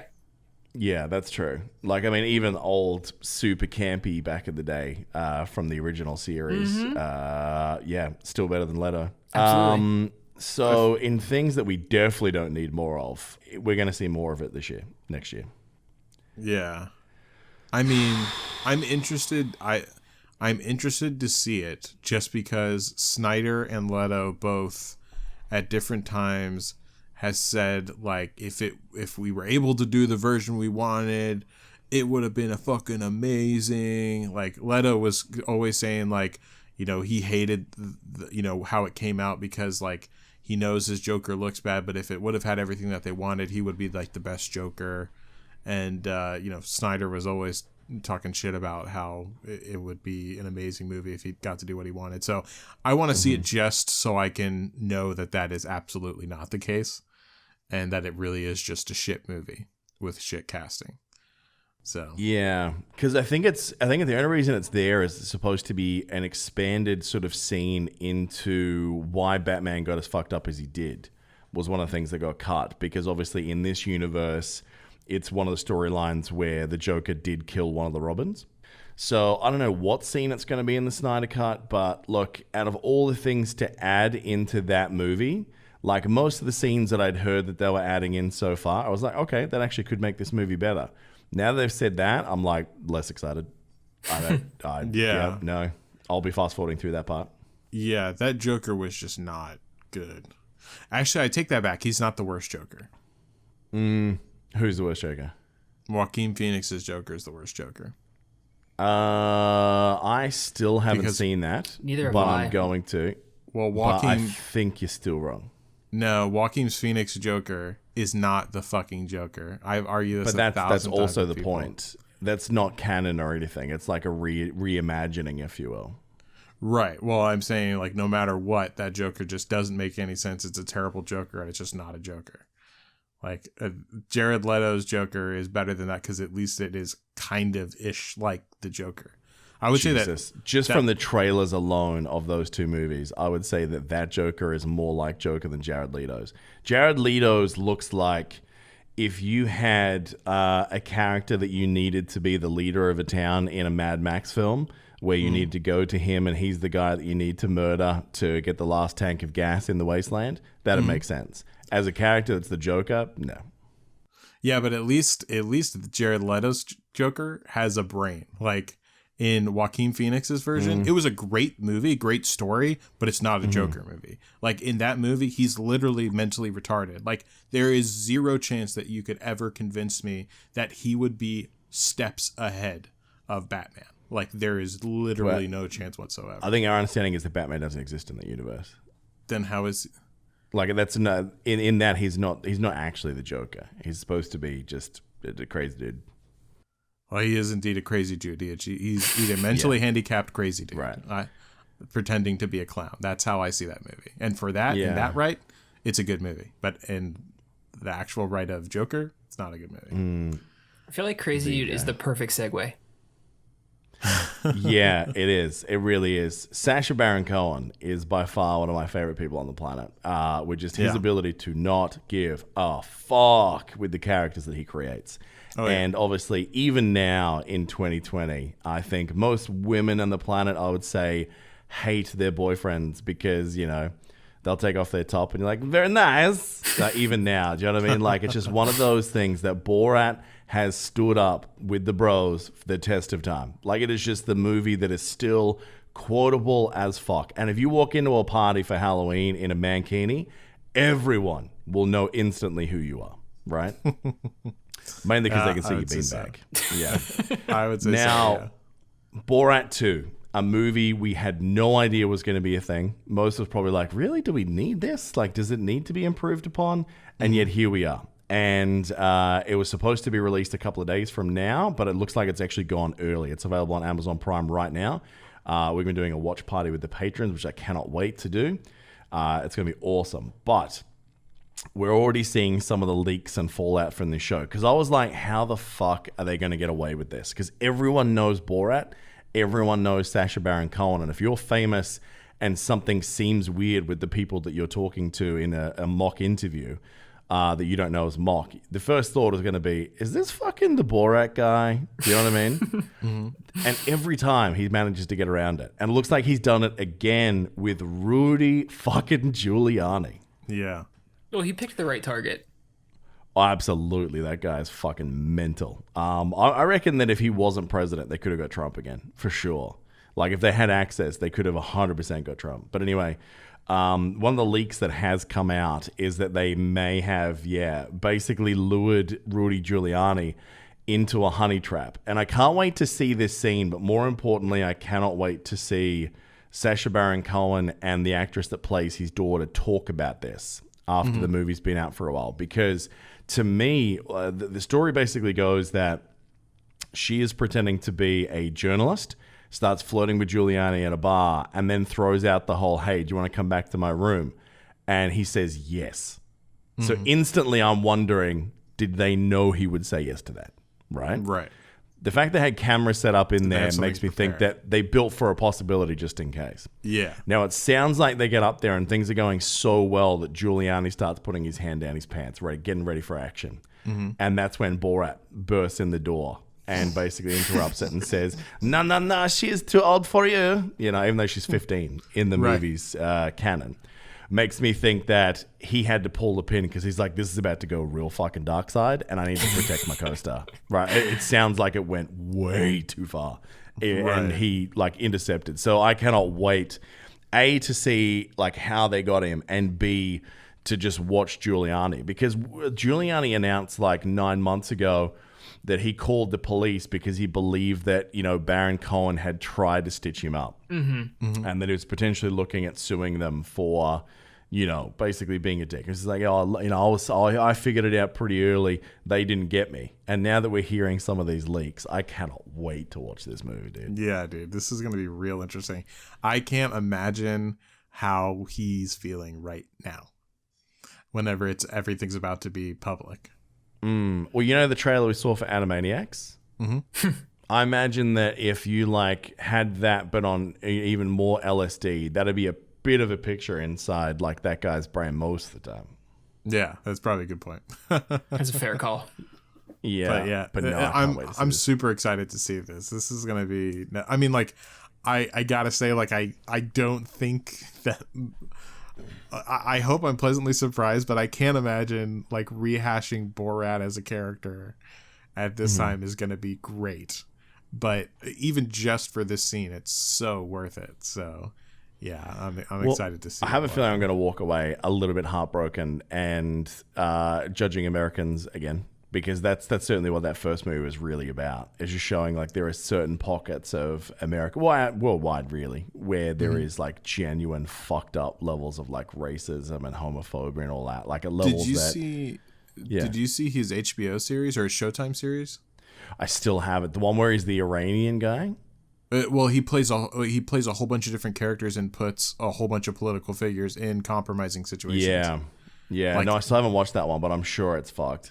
That one was super fucked. Some of the things he got on people for that, holy shit, dude. Wasn't it like McGraham? Wasn't it Lindsey Graham or McConnell or someone he got pretty well?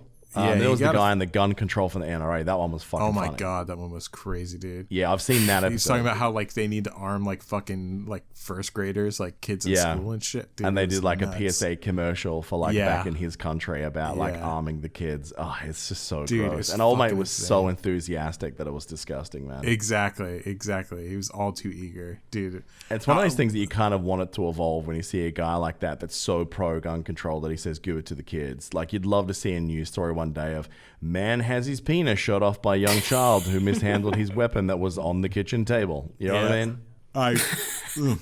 That whole thing like shook my faith in people, period, after I saw it. I mean, like I have zero faith in, you know, like our political representatives, that's for sure. Or pretty much zero faith in most of our political representatives after seeing that. It was fucking sounds like terrible. a great state of mind to be going into an election with. Yeah, absolutely. Dude, I'm not looking forward to this election for sure.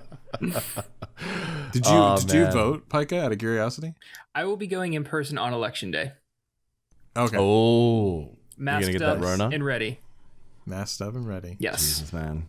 Very nice. That period of time between November 3 and the end of 2020 is going to be fucking amazing to watch.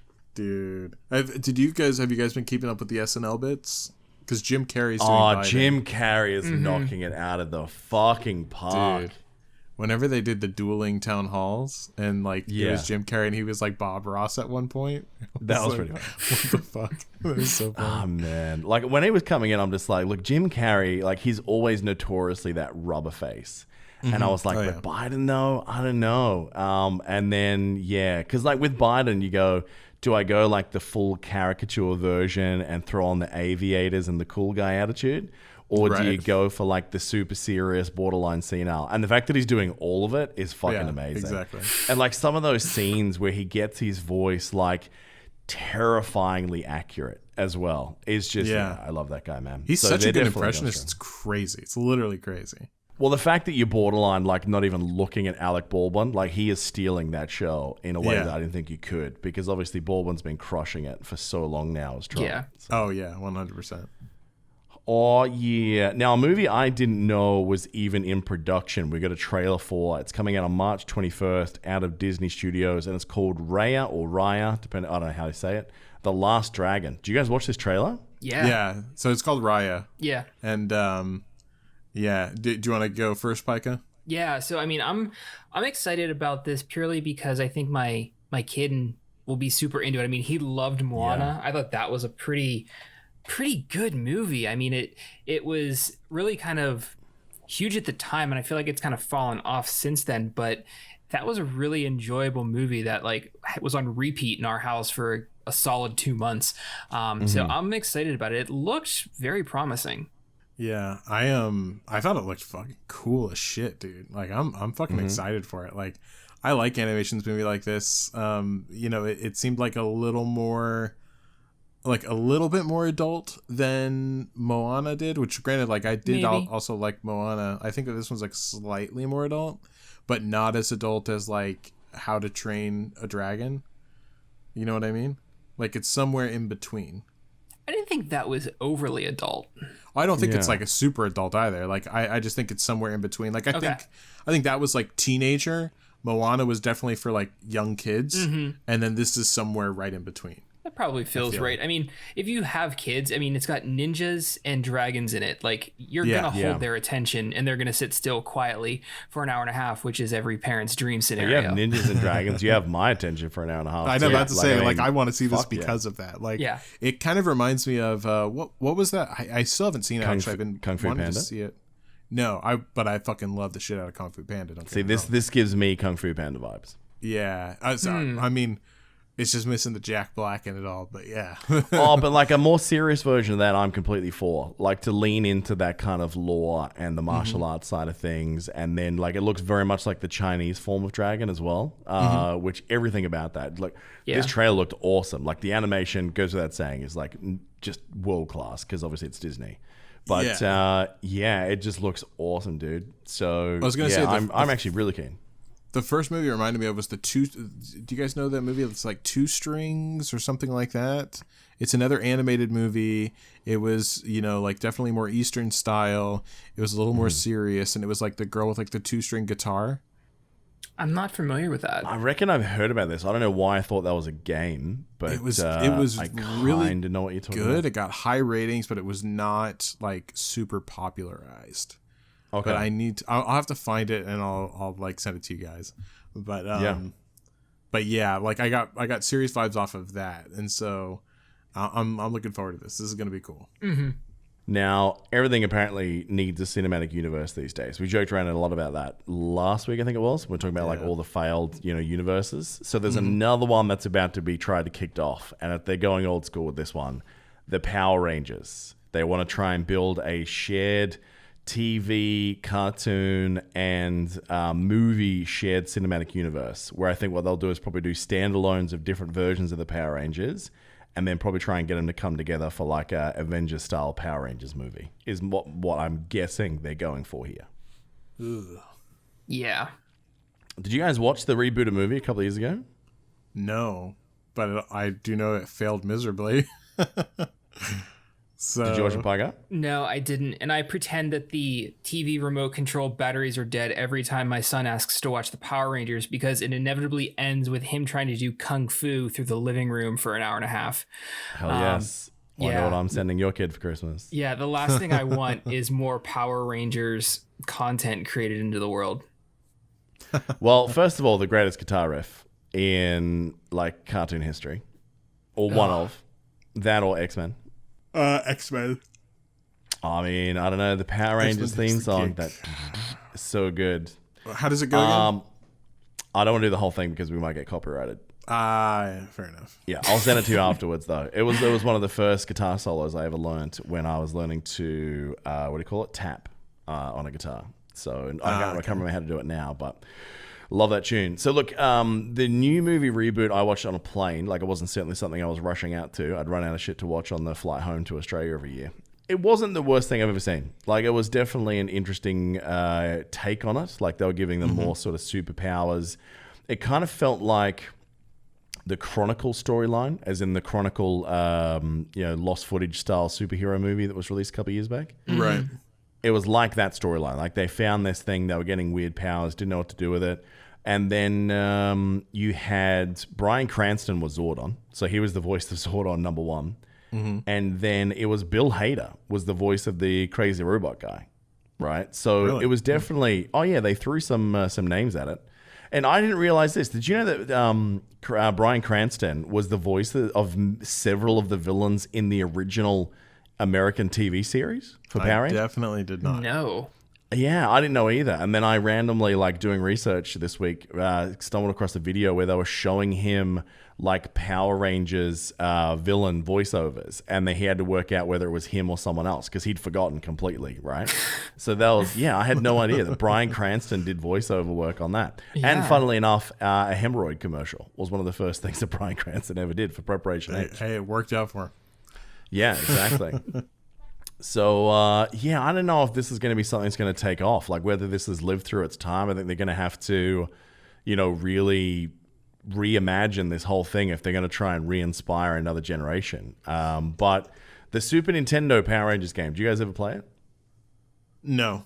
I only watched the TV series when I was a kid. You know what? Bro. That sounds eerily familiar too. I think I might have played that game. It was one where you played through and you had alternating missions where you do almost like a side-scrolling, Yes. was it Double Dragon type thing, and then you would have the parts where you'd go into the Megazord and you'd fight Yes. some of the bigger villains, but Yes. then it became more like a Street Fighter game. Yes. And then you had multiplayer. Yeah, same. Yeah, and then you had multiplayer where, oh fuck man, we used to play hours of that game. I was really surprised back then how good it was. And for the Super Nintendo era as well, the way they handled the theme song was pretty good too. So yeah, I got a nostalgic thing for that game. So I don't know if we need this, but I'll be curious to see what they do with it for sure. Is it rebooting or is it going off of the movie it already put out? So that's the part that's up in the air at the moment. So that question's been asked but not answered as yet, whether that's going to be part of the new canon. My gut's going to tell me no. I think they're going to go fresh. Yeah, I would imagine so. Yep. Now, this one's going to be a test. I think one of you yes, one of you no. Have you ever seen the movie Willow? Let me ask you, what do you think my answer is going to be? No. Yep. It's a big no for me. I have no idea what Piker was the one I didn't know if he would have seen it. No, I have no idea what this shit. is. Oh, really? Yeah, I have no idea. I even Right. tried looking it up before the show. I have no idea what this was. Oh my god! So this is actually a really old movie. I'm talking 80s. Couldn't even tell you what year. Okay. But Willow was a sci-fi movie all about magic and about this character Willow, who was played by, I'm trying to think of what you guys might know him from. He is I don't even know what the technical term is these days. It's non-PC. Is it officially a dwarf? I think he's dwarven in regards to in Little medical person condition. is what they're supposed to be called now. But the ones that actually have the specific medical condition, I don't know. Whatever the official terminology is, insert it here for your own mind. We're not trying to cause offense. I'm trying to describe who the actor is. He was in a lot of the series with Ricky Gervais. Right. Do you know what I'm talking about? Do you know the actor? Yeah. Yeah, he's in a bunch of stuff. Warwick He's been in Davis? so many movies with Warwick Davis. Exactly. He was one of the Ewoks in. He was R2D2. Was Warwick Davis R2D2? Yes, he Fuck was. me. Yeah. Oh my god! There you go. Even more. So he's been in so much things. But Willow was one of the things where he was the star of that series, and it kind of has a cult following. It's one of those movies that I don't know that ever really did that well, but a lot of '80s nerds will know and love Willow. Now, the fact that they're giving it a sequel in the form of a TV series, I have no idea what they're going to do with this. I have no idea what they're going to do with this, but I'm really curious to see because as a kid, I loved that movie. I was scared by that movie because I don't know if I was the age that I should have been watching it, but I loved it, man. Interesting. Well, I think we're going to find out because, it's being made for Disney Plus. So I think we're going to find out a lot about what these shows are going to be like once we see a few of them in action because we've only have really The Mandalorian so far, right? Well, I mean, nailed it out of the park there. I don't know Yeah. who's directing this as yet. Oh, no, it's John Chu. That's right. John Chu's directing. Warwick Davis is back as Willow. So yeah, man, I don't know, but it's a universe that has magic and its own take on it. So I'm curious to see exactly how this goes. Yeah. Yeah, I hope that they just put in a lot of effort in their TV series, which it looks like they are.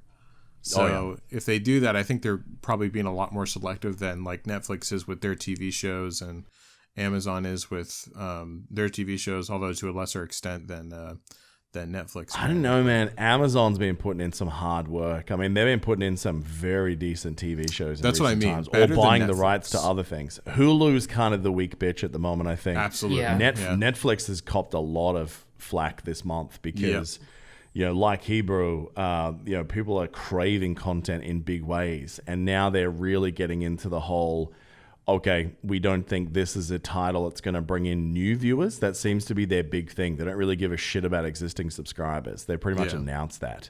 They only want, the new subscribers and that new money.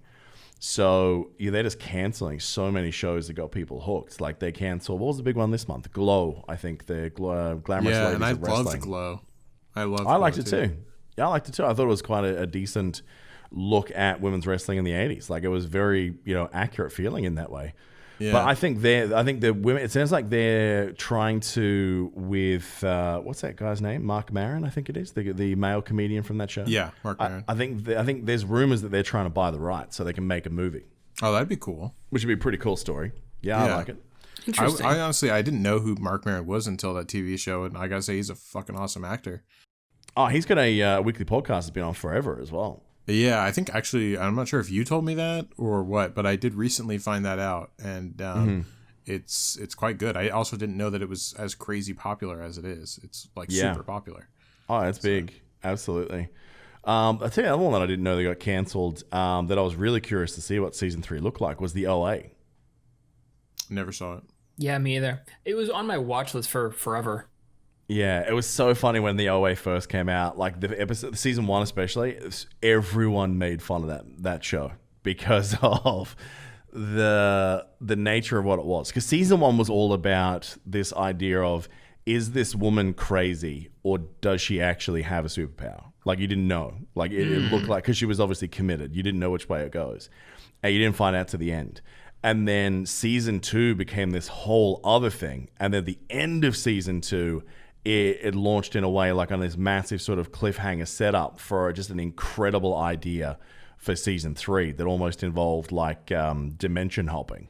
So going from world to world, which in itself is always, super exciting. So that was a real kick in the nuts to lose that when they were setting up for potentially a really cool new sci-fi type series. Yeah. But sometimes when shows pivot that hard.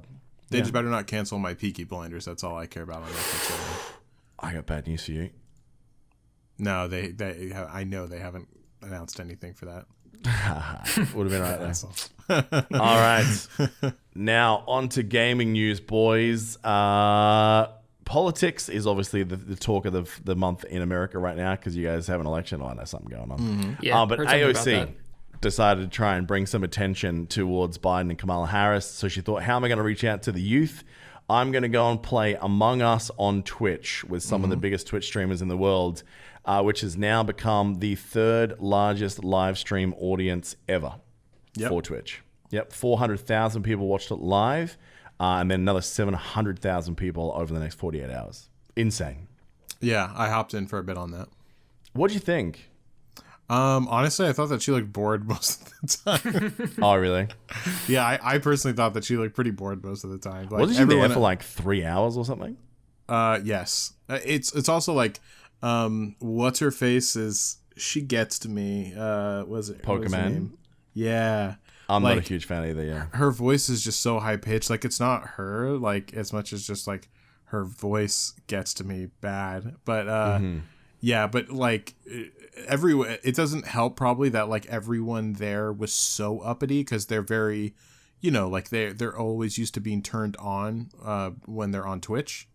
Right. And you could tell that she's obviously like was not in that hemisphere. So it was like, yeah, she was like quiet quite a bit. And she looked like kind of like, yeah, oh. yeah, I'm here too. Don't forget about me. That's the vibe I got, at least for the time being that I popped in.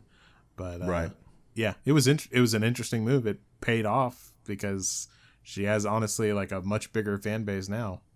So Yeah, she has an incredible amount of Twitch subs because apparently she's used Twitch a few times to actually game. Whereas like some of the other politicians that are on there, they just kind of like restream speeches or shit like that they were doing anyway. Like Bernie's on there, I think. So, yeah, but apparently the reason that this one felt thingo is that people could tell that she actually had gamed. Because I think she was talking about in interviews a while ago that she'd played a fair bit of, what's that game on the Switch that everyone loves?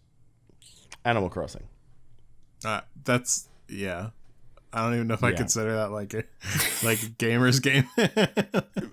Well, I mean, it's undeniable. I mean, this is where like we talk about the like gamer elitist though, where you know we look at people like Candy Crush, please, you're not a gamer. But then like now we're playing more mobile games than ever. When we always just shit on mobile games as you're adorable, you're not a gamer. You know what I mean?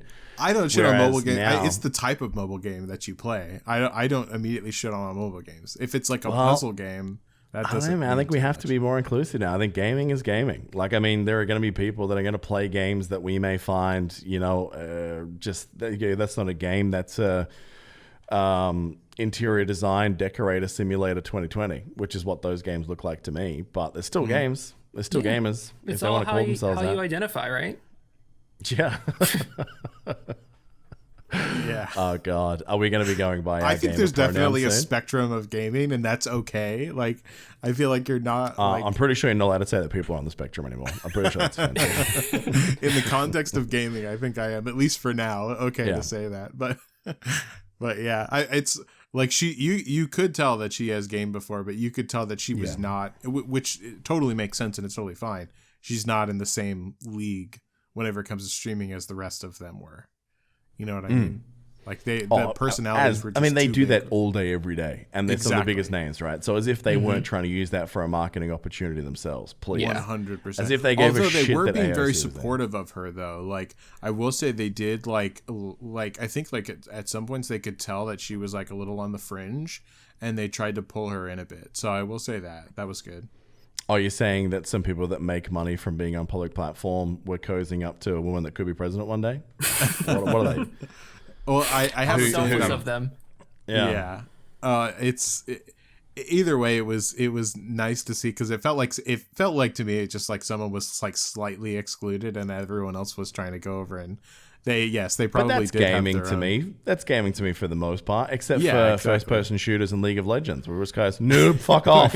In League of Legends, it's definitely not that. But yeah. Legion of pricks, more like it. Yeah, people in that community are 100%. not welcoming to new players. Like, hey guys, I'm new here, and it's like kicked. Yeah, especially right Not now. like- It's honest. It's one of the Yeah. biggest problems in the game right now. Actually, like League is catching a lot of heat for that right now. Oh, no doubt. It's been a toxic community from way back. I mean, Dota 2 was no better. Most of those sort of things, because there are, you know, such a small amount of players. And if someone does fuck up their farm, like, you can ruin everyone else's gaming experience. And Yeah, that's the thing. sometimes it is hard to tell. Like, if you're very experienced at those games, and I felt like this sometimes, like at the end of a match, you just watch someone and you go, this guy was a deliberate feed. Like, this guy definitely was purposely losing us this match. 100. Because for us, we can't fathom that someone could be that bad at the game, but they actually could be. And that's something I guess I need to think about more when I'm playing those games. She's like, this guy is deliberately, why is he that? Why? You know, it is one of those things. Yeah, League specific though, like there's tiers. So if someone is acting like, that's how you kind of know, like if someone is not acting like they belong in the tier you're in, then it is legitimate. Like, what the fuck is going on? Are you trying to throw this game? And a lot of times there are trolls that just go in there to throw games. It is a toxic community, but I also don't think there's any other, like, you're never going to escape a toxic community in a type of game like that. Like, you're never going to have a great community. You know what I mean? For sure. Destiny 2 was a game I didn't think I was going to look at again, but the story reveal trailer that came out this week, boys, I think I may go back to Destiny in 2020. When's the last time you played it? Like, what expansion? How many expansions ago, I should say? Osiris. Oh god, I'm in the same spot as you. Well, I tried one in between. I think it was 2 expansions before. I tried to hop back in. it was just too much ground to cover. I couldn't do it. And part of it is because I like to keep up with the story too. But my God, it was just, it was so much of a marathon. I just decided to abandon it. And I said to myself, I'd pick it up whenever Destiny 3 came out. Well, everyone said to me that Forsaken was the one that, like, it brought a lot of people back and they loved it again because it sort of brought in a lot of good story elements. It, patched up a couple of the problems like, loot availability, variants of loot, and then also some of the experiences for endgame. That's kind of the thing. I'd love to come back and play that game and not do the endgame. Like, I think I'd love to come back and just play the story, which with Game Pass, I think I can, because I'm pretty sure with Game Pass, when that comes out, we're just getting it. That's going to be great if that's the case. Yeah. No, I'm relatively confident that's the case because we've had it in stories twice over the last month. So yeah, I think I'm going to play this again. As someone who didn't really Destiny 2, Piker, what was your takeaway from that trailer? What did you think? So it felt at the beginning there was a little shade thrown on mobile games. Did you guys pick up on that? Yeah. No? What was that? That whole doing the little speech in front of all of like the minions, and she says we've become slaves to our devices. Oh, okay. And then it goes on to how we're rising up against it. It kind of felt like a little, put down your mobile and come back to the console game. Right. So what she's actually talking about references something else in the Destiny universe. So I guess that's why I read it a different way. But now that you say that, that's actually a pretty good point. Yeah. I think you could definitely interpret it that way. Yeah, I think it's reaching. Interesting. I could be. I very well could be. I played a little bit of Destiny 2. I think it was like free on the PlayStation Store or something. Like you didn't get any of like the Game Pass like DLC or anything like that. Like I could only do so much of the story. But I really enjoyed it for a hot minute. Now, granted, I didn't get anywhere close to endgame or do much gear farming. It was just kind of that shooter, multiplayer experience. But I enjoyed it. If I'll probably, as I do with most things, let you buy them and try them out first, and then depending upon your experience, I'll think about picking it up at my leisure. Well, this is the thing that I mean, because I'm pretty sure that's cross-save now. Like, I'm pretty sure that I don't think it's cross-play, but I think it's cross-save, meaning that you can kind of log off your PC and immediately go back to your PlayStation and pick up where you left off. I could be wrong about that. It's literally, that was a feature that was brought in, I believe, after I left. Gotcha. Yeah. Now, so I know it's one of the two. I know it's either crossplay or cross-save. I just don't remember which one it is. I'm pretty sure it's cross-save, yeah. Okay. So that's where I'm kind of torn here, because on the PS4, I would probably have to buy those expansion packs, but via Game Pass, theoretically, I get it for free. So the question is, what are they going to let me do? Like, if I get it for Game Pass free on my PC, do I automatically get the upgraded version on my PS5? Because it's November 10th. So I'd probably save that for a PS5 play if I have to play it on console. But I have to admit, I really want to try Destiny on PC because I always played it on PlayStation for my buds. But if I can play it on PC, of course I will. So Yeah, I'm curious to see how that all pans out because I don't think Sony's going to let that shit fly. Yeah, I mean, that would hurt them quite a bit. So yeah. Yeah, but in saying that, cross-play relies on the account with Bungie. So if that's the case, I think it is possible, right? It'd have to be possible because if you can do one thing on one platform and you log in using that, it's not tied to the PlayStation; it's tied to the company account. Yeah, I suppose so. So it would technically just be unlocked. I don't know. And then there's weird weird things as well, because obviously Yeah. they're not on the Blizzard launcher anymore, because Destiny 2 is out as its own thing now. So I'm so confused by what's what Yeah. with that. Yeah. But the point of the story is I'm now curious about coming back, because obviously the space I had allocated in my brain for that type of game was Avengers. And now that it's, been so disappointing, I'm like, yeah, I think I've got that itch to scratch. So yeah, I might give it a shot, especially like playing through. It sounds like there's going to be a fair bit of content that I haven't explored, like being able to go back and do, 3 DLCs really, plus this new stuff of story, including obviously the Cade 6 storyline, which I'm aware of, but deliberately tried not to get spoilers. The Forsaken stuff. It sounds cool, man. I don't know. I just don't want to be that what it far is. behind again on gear and stuff. I don't think I care. if on this one. Like, I think I just want to go through and play the story. And if the gameplay is fun enough, then yeah, I'll go through that effort of, all right, I need to find like another 7 dudes, you know. But I think I could live with. I mean, that's realistically, if I do eventually go back and play WoW Shadowlands, and I think I'm more convinced now that I'm not going to day one that shit. I don't think I'm going to pre-order that expansion. I think I'm going to wait. Hope it's not the horror show that some of those have been in recent years. And certainly the way the pre-patch has gone has been a strong indicator of it could be fucked on release, is that I have no intention of raiding this time around. I'm happy enough just to go in, play that storyline. If it's interesting enough, I might raid to finish said story. But that's not going to be there in the first couple of months. Like, you have to wait till that first sort of big patch where the big raid comes out that continues that story. So I don't know. I don't know if I'll raid at all if I do go back. But I'm kind of feeling that way about Destiny. And I think if you played Destiny 1, you're probably like, you're going to play Destiny for story? Are you R-worded? You know? You sure about that? It's just crazy. Yeah. Now, from the darkness of Destiny to the Dark Moon Fair, there's been some big updates in Hearthstone this week, Hebrew. Yeah, so Hearthstone, like, I've never been a huge player of Hearthstone. I played a bit whenever it first came out, but I got really into Legends of Runeterra. Still a big fan of that game, played a lot, so I have so much more context on, you know, these types of games, especially since, you know, we did a podcast at one point over it. So yeah, like it's funny looking back on Hearthstone now because I see it like with brand new eyes, so I know exactly what's happening with everything. But yeah, so Dark Moon Fair is the new expansion that they're coming out with. They are making some fairly big changes, especially based in progression, because I honestly think that the reason why they're doing this is because Legends of Runeterra came. And one thing about Legends of Runeterra that makes things a lot more. You're gonna be able to tell that I'm biased here, but I promise I am being objective. But like Legends of Runeterra is the most free to play, like card battler, like CTG there is, hands down.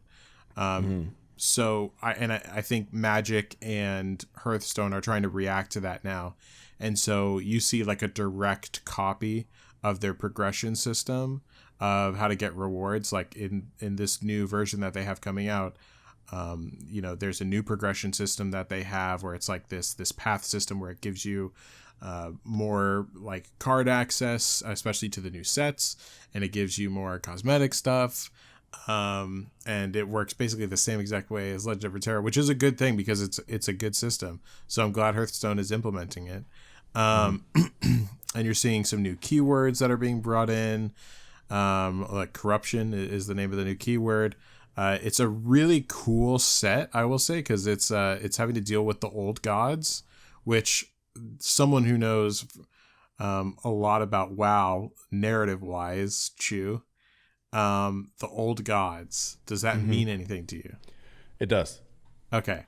So this is the Dark Moon Fair is all about like the old gods coming out to play and corrupting everything, basically.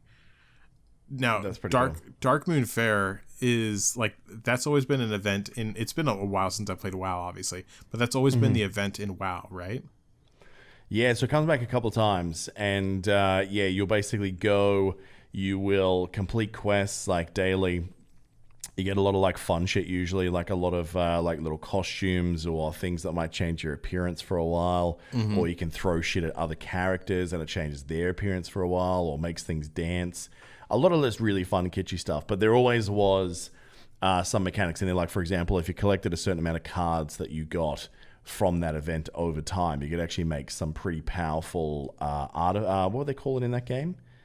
I'm trying to think of what that slot was called. Man, it's been a while for WoW. It was like your artifact slot or something. Jesus Christ, I can't remember. I can't believe I've forgotten this. I played WoW for too long a decade. For you, yeah. Seems that way. But yeah, basically you could equip it. And the reason that was very good is that it was a BOE item, meaning that if you didn't want to use it, you could sell it for just a ridiculous amount of gold for people who just want to hit end game, have a really good trinket. That's the word I'm fucking looking for. They have really good trinkets. Yeah. So it was buy on equipment. You could sell it for a shit ton of gold. So right. Well, for this one, like there was a lot of people I saw in the Twitch chat reveal, like kind of like not a fan that this is what the expansion's all going to be about. It's the Dark Moon Fair. They didn't think it was enough like content. Well, there or wasn't enough. that much lore for the Dark Moon Fair, to be Exactly. honest. Yeah. I think that they're definitely trying to expand on that, but you could tell there was some disappointment in the audience. But yeah, but it looks like they're definitely like, trying to expand upon it a bit and play around with it like in its own right by using Hearthstone specifically rather than WoW.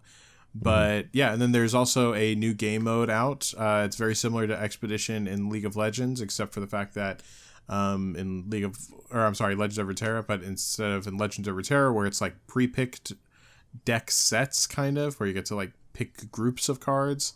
And this one, you get to pull from your own deck to play basically the Expedition system, which is pretty cool, I will say. So, yeah, there is definitely some good stuff coming to Hearthstone. If you haven't played it in a bit, I recommend hopping in. They're giving away some free stuff, obviously, whenever you hop in originally. So definitely do that. And if you're interested in, card games, then I would probably give it a shot. You should also try out Legends of Runeterra because that's my game right there. But yeah, it looks like it's going to be pretty good. So we'll have to see.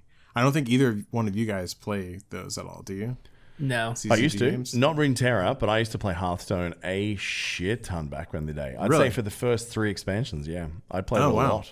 Yeah, I used to play it on my phone, on iPad. Yeah, it was my side game. Like when I wasn't playing Galaxy of Heroes or Marvel Strike Force, I used to play Hearthstone a lot, dude. Yeah. Oh, so you were playing during your Marvel Strike Force days? Yeah. On not as hardcore at that point, just because it was getting to a point where it was getting quite cash intensive, and the amount of time you had to spend per day to get the free version.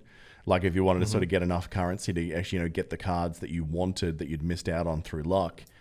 It just wasn't feeling good for me. And then they brought out one deck where there was a couple of cards that were really overpowered that it kind of fucked the meta. I couldn't tell you what they were now, but that was enough to bump me out. But yeah, I popped into those sort of things every now and again. In fact, I nearly downloaded Marvel Duel to give that a look too, because I'm like, well, I like collector card games. I mean, I played Magic Gathering as a tabletop game a few years back as well when I was still in Australia.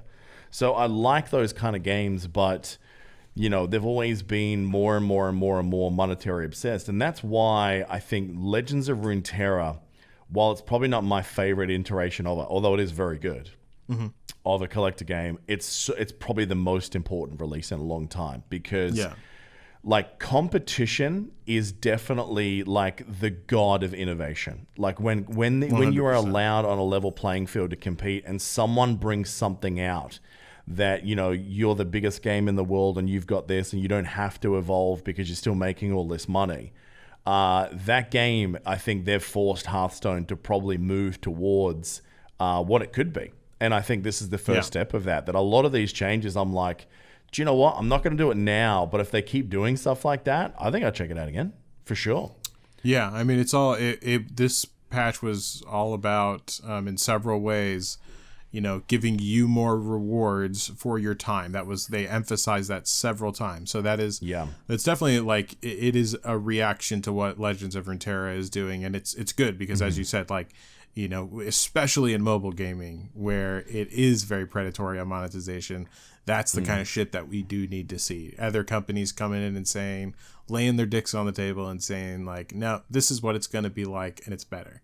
And it's less predatory. And so I'm glad to see other companies kind of, hopping on board with that. And it's funny how like everyone's been coming in and eating Blizzard's lunch as well. Like, I mean, because they had, the RTS thing for years and then they basically decided, oh, well, that's not really a thing anymore. Let's just back off except for Korea. And then obviously they've had Hearthstone, which is kind of like the world's biggest collector game. I think Legends of Runeterra is probably shat all over that. I don't know the numbers, but that's my vibe. I mean, I think Hearthstone's still king, but Legend of Runeterra catches up rapidly. Yeah, I think once more people figure out that it's more free-to-play friendly, they might pivot. So all we really need now is like something to really hit Blizzard where it hurts, which is if someone brought out the next great MMO, that would really, I think, force them to evolve and release the next big, WoW 2, which it just sounds like they have not done or thought about. Well, that game nearly existed. I think we talked about this before, what Overwatch was supposed to be? No, I don't think so, because I've never heard this. Have you ever heard this story, Parker? I don't think so, no.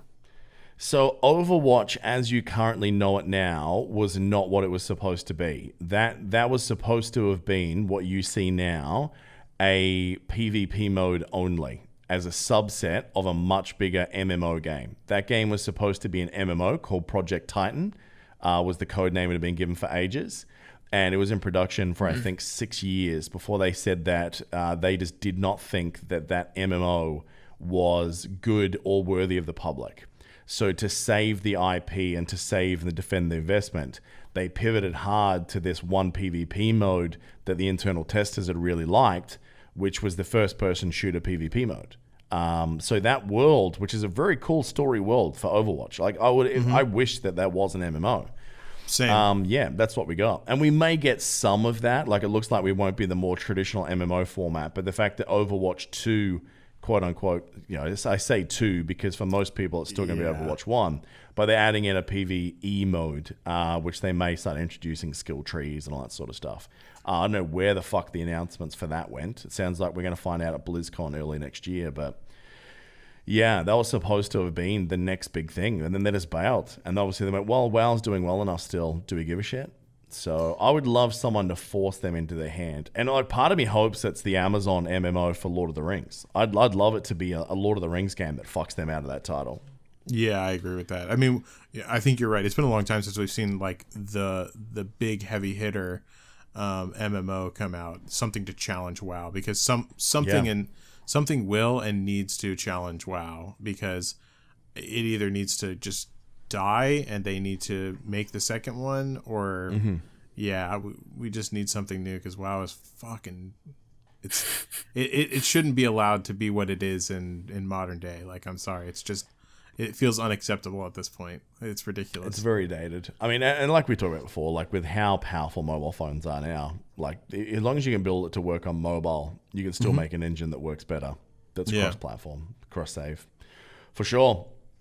One of my favorite types of stories has come into the news this week, that up in Canada, there is a class action lawsuit being filed against EA Games, basically with the plaintiffs essentially arguing that the games giant is profiting off an illegal gambling business by selling randomized loot boxes for cash. There was another one like this in California back in August. It's all about the FIFA game, which both of these cases the world's kind of watching, because they're both civil cases, meaning that if they win, it doesn't necessarily mean we get regulation, but it will create a precedent that means that regulation might happen significantly faster, because there's a documented case that a court decided, yes, this is gambling and you pieces of shit. Now, what's interesting about the Canadian lawsuit, though, compared to the California one, is that it's being brought against EA on behalf of everyone who ever purchased a loot box in any of EA's games since 2008. Oh, wow. If they win this is going to cost EA millions. I mean, I don't think it'll affect them that much, but I potentially disagree. But this case is so much more important than you think it is, as is the California one, because we know there's inquiries happening in the UK. There was inquiries happening in the US, but it all depends on like what happens after this election, because it was bipartisan supporter, but it was a Republican that started it.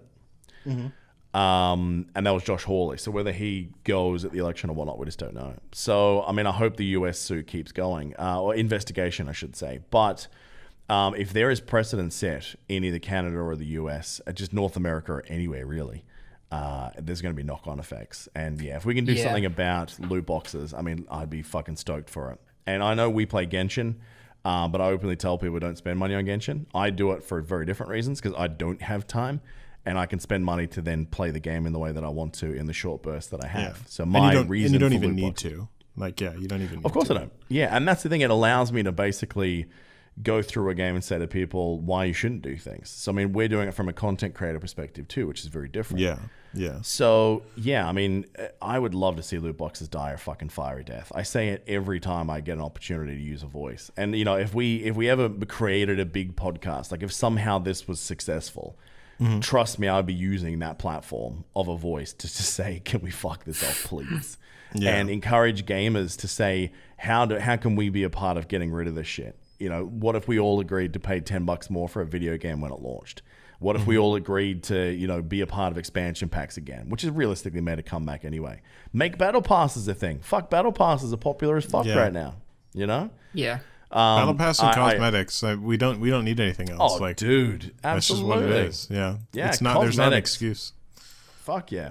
But the only way to take care of it is like legislation. So I hope that like legislation wise something happens. But as far as like, you know, what they might end up paying out, like that's going to be a slap on the wrist to them, whatever it may be. I mean, here's hoping that it's not, because there is one piece of hope here that no one's really talked about, is that if they get enough of a financial fuck you and a precedent is set, I'm hoping that just the financial risk alone of like selling gambling items to children is enough to scare all the other developers of shit. We can't afford a multi-million-dollar fine. Let's pull loot boxes from our games.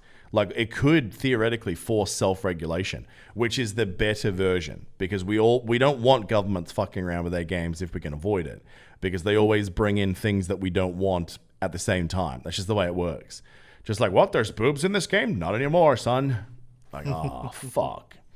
So, I'd love to see them self-regulate. And I think if the financial penalty is big enough, it could be the signal flare that your days of doing this, you know, as open and abashed is, you know, whatever.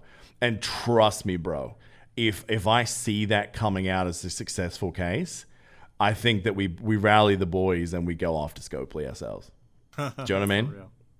Yeah. Like when they've fucked over a lot of people. We've had friends whose lives have been ruined by gambling addiction because of that game. Do you know what I mean? So I would love to see, you watch it. If that's a successful case, they'll appeal it. And then once the appeal, you know, if it gets sustained, as in they don't allow an overturning of it, trust me that's floodgates. Any loot box company is going to be then open to it. And trust me that these law firms are going to put out ads on every fucking gaming site. You know, it's going to be like the new, have you fallen off a ladder on someone's property? You might be entitled to compensation. Like, you're going to see that equivalent of gamers. They're going to go, have you ever like been in trouble for using your mom's credit card? Have you ever been in trouble with your wife because you nearly lost the house from gambling too hard on video games? Well, you may be entitled to compensation. That's where this could go. Like, there's so much that could come from this. I can't state enough how important these two cases could be. Yeah, I mean, I'm by no means like a law expert. I just play one on TV, but this has settlement written all over it. From my perspective. I mean, I don't see any way EA lets this get to a decision without settling this first. Just because, I mean, you are absolutely correct. If precedent is set, it can mean big issues for them and their potential, you know, liability. I don't see it getting that far. Look, I mean, it depends on, especially if the Amy Coney Barrett thing happens in the US Supreme Court, that means they've got a very conservative tilt, which for almost everything out there is a potentially horrible, horrible scenario for most people's rights. However, for gamers, potentially on this issue, it could work in our favor. Because if you took that and it ended up going all the way up to like that sort of court, and you know, you just made the case of it's gambling and it's children, how do you feel about it? Get rid of it forever, you know? Yeah. And then they'll look at video games and then realize that, you know, we're all, you know, murdering people and they'll all be banned. So it could go too far. But my point of the story is there's a lot of bits on the field right now that hopefully that time that we've all been talking about and hoping for, you know, of getting a return to, you know, games being, you know, as a value. And the combination of what Microsoft is doing with these sort of moves, hopefully gaming starts being pushed back to its roots. I'd fucking love that to be the case. Yeah, I certainly hope that that's going to be the case. That's for sure. I mean, I genuinely, like, you guys know I'm not going to like rehash my thoughts on the gambling part of it. I just don't feel as strongly on that part as you guys do. But I do think that, like, in general, like, microtransactions, there's just not an excuse to have just microtransactions be cosmetic anymore. Like, cosmetics you can just buy, you know what it is, You know, it's not like a gamble factor. It's just like, you like this skin, you can buy this skin. Like, that's it. So I don't think that there's the happy medium is just get rid of the loot boxes, and, you know, whether you think that they were okay or not, just be done with it, and it doesn't affect anyone. So, yeah. Speaking of near future dystopias, Watch Dogs Legion comes out this week. I cannot fucking believe. October 29th. It is the 23rd today, for perspective of when we're recording this. Yeah, if it was set kind of after the events of Watch Dogs 2, I think I'd be in straight away. The only thing that gives me hesitation is that they are doing this whole near future dystopia. They are doing this, you know, setting in London. It's more anarchistic in feel. It's kind of like, it kind of feels like the storyline they're setting up for is if the Black Lives Matter style movement and riots, they're not riots, but, you know, it's evolved into riots, continued, and then there was parts of the government that really cracked down overtly hard on that's the future we can kind of create. Like, it seems like they're really leaning into, you know, what could happen with the current political landscape if uncorrected, and looking at it from a British rebellious Banksy sort of style character being the basis for that game. Like, if you haven't seen the trailers for it, check it out. Little V for a lot Vendetta. of mechanics. That's probably a better version of what I should have said. Yeah, I think that's good analogy. But yeah, I don't know. I think it's going to be a good game.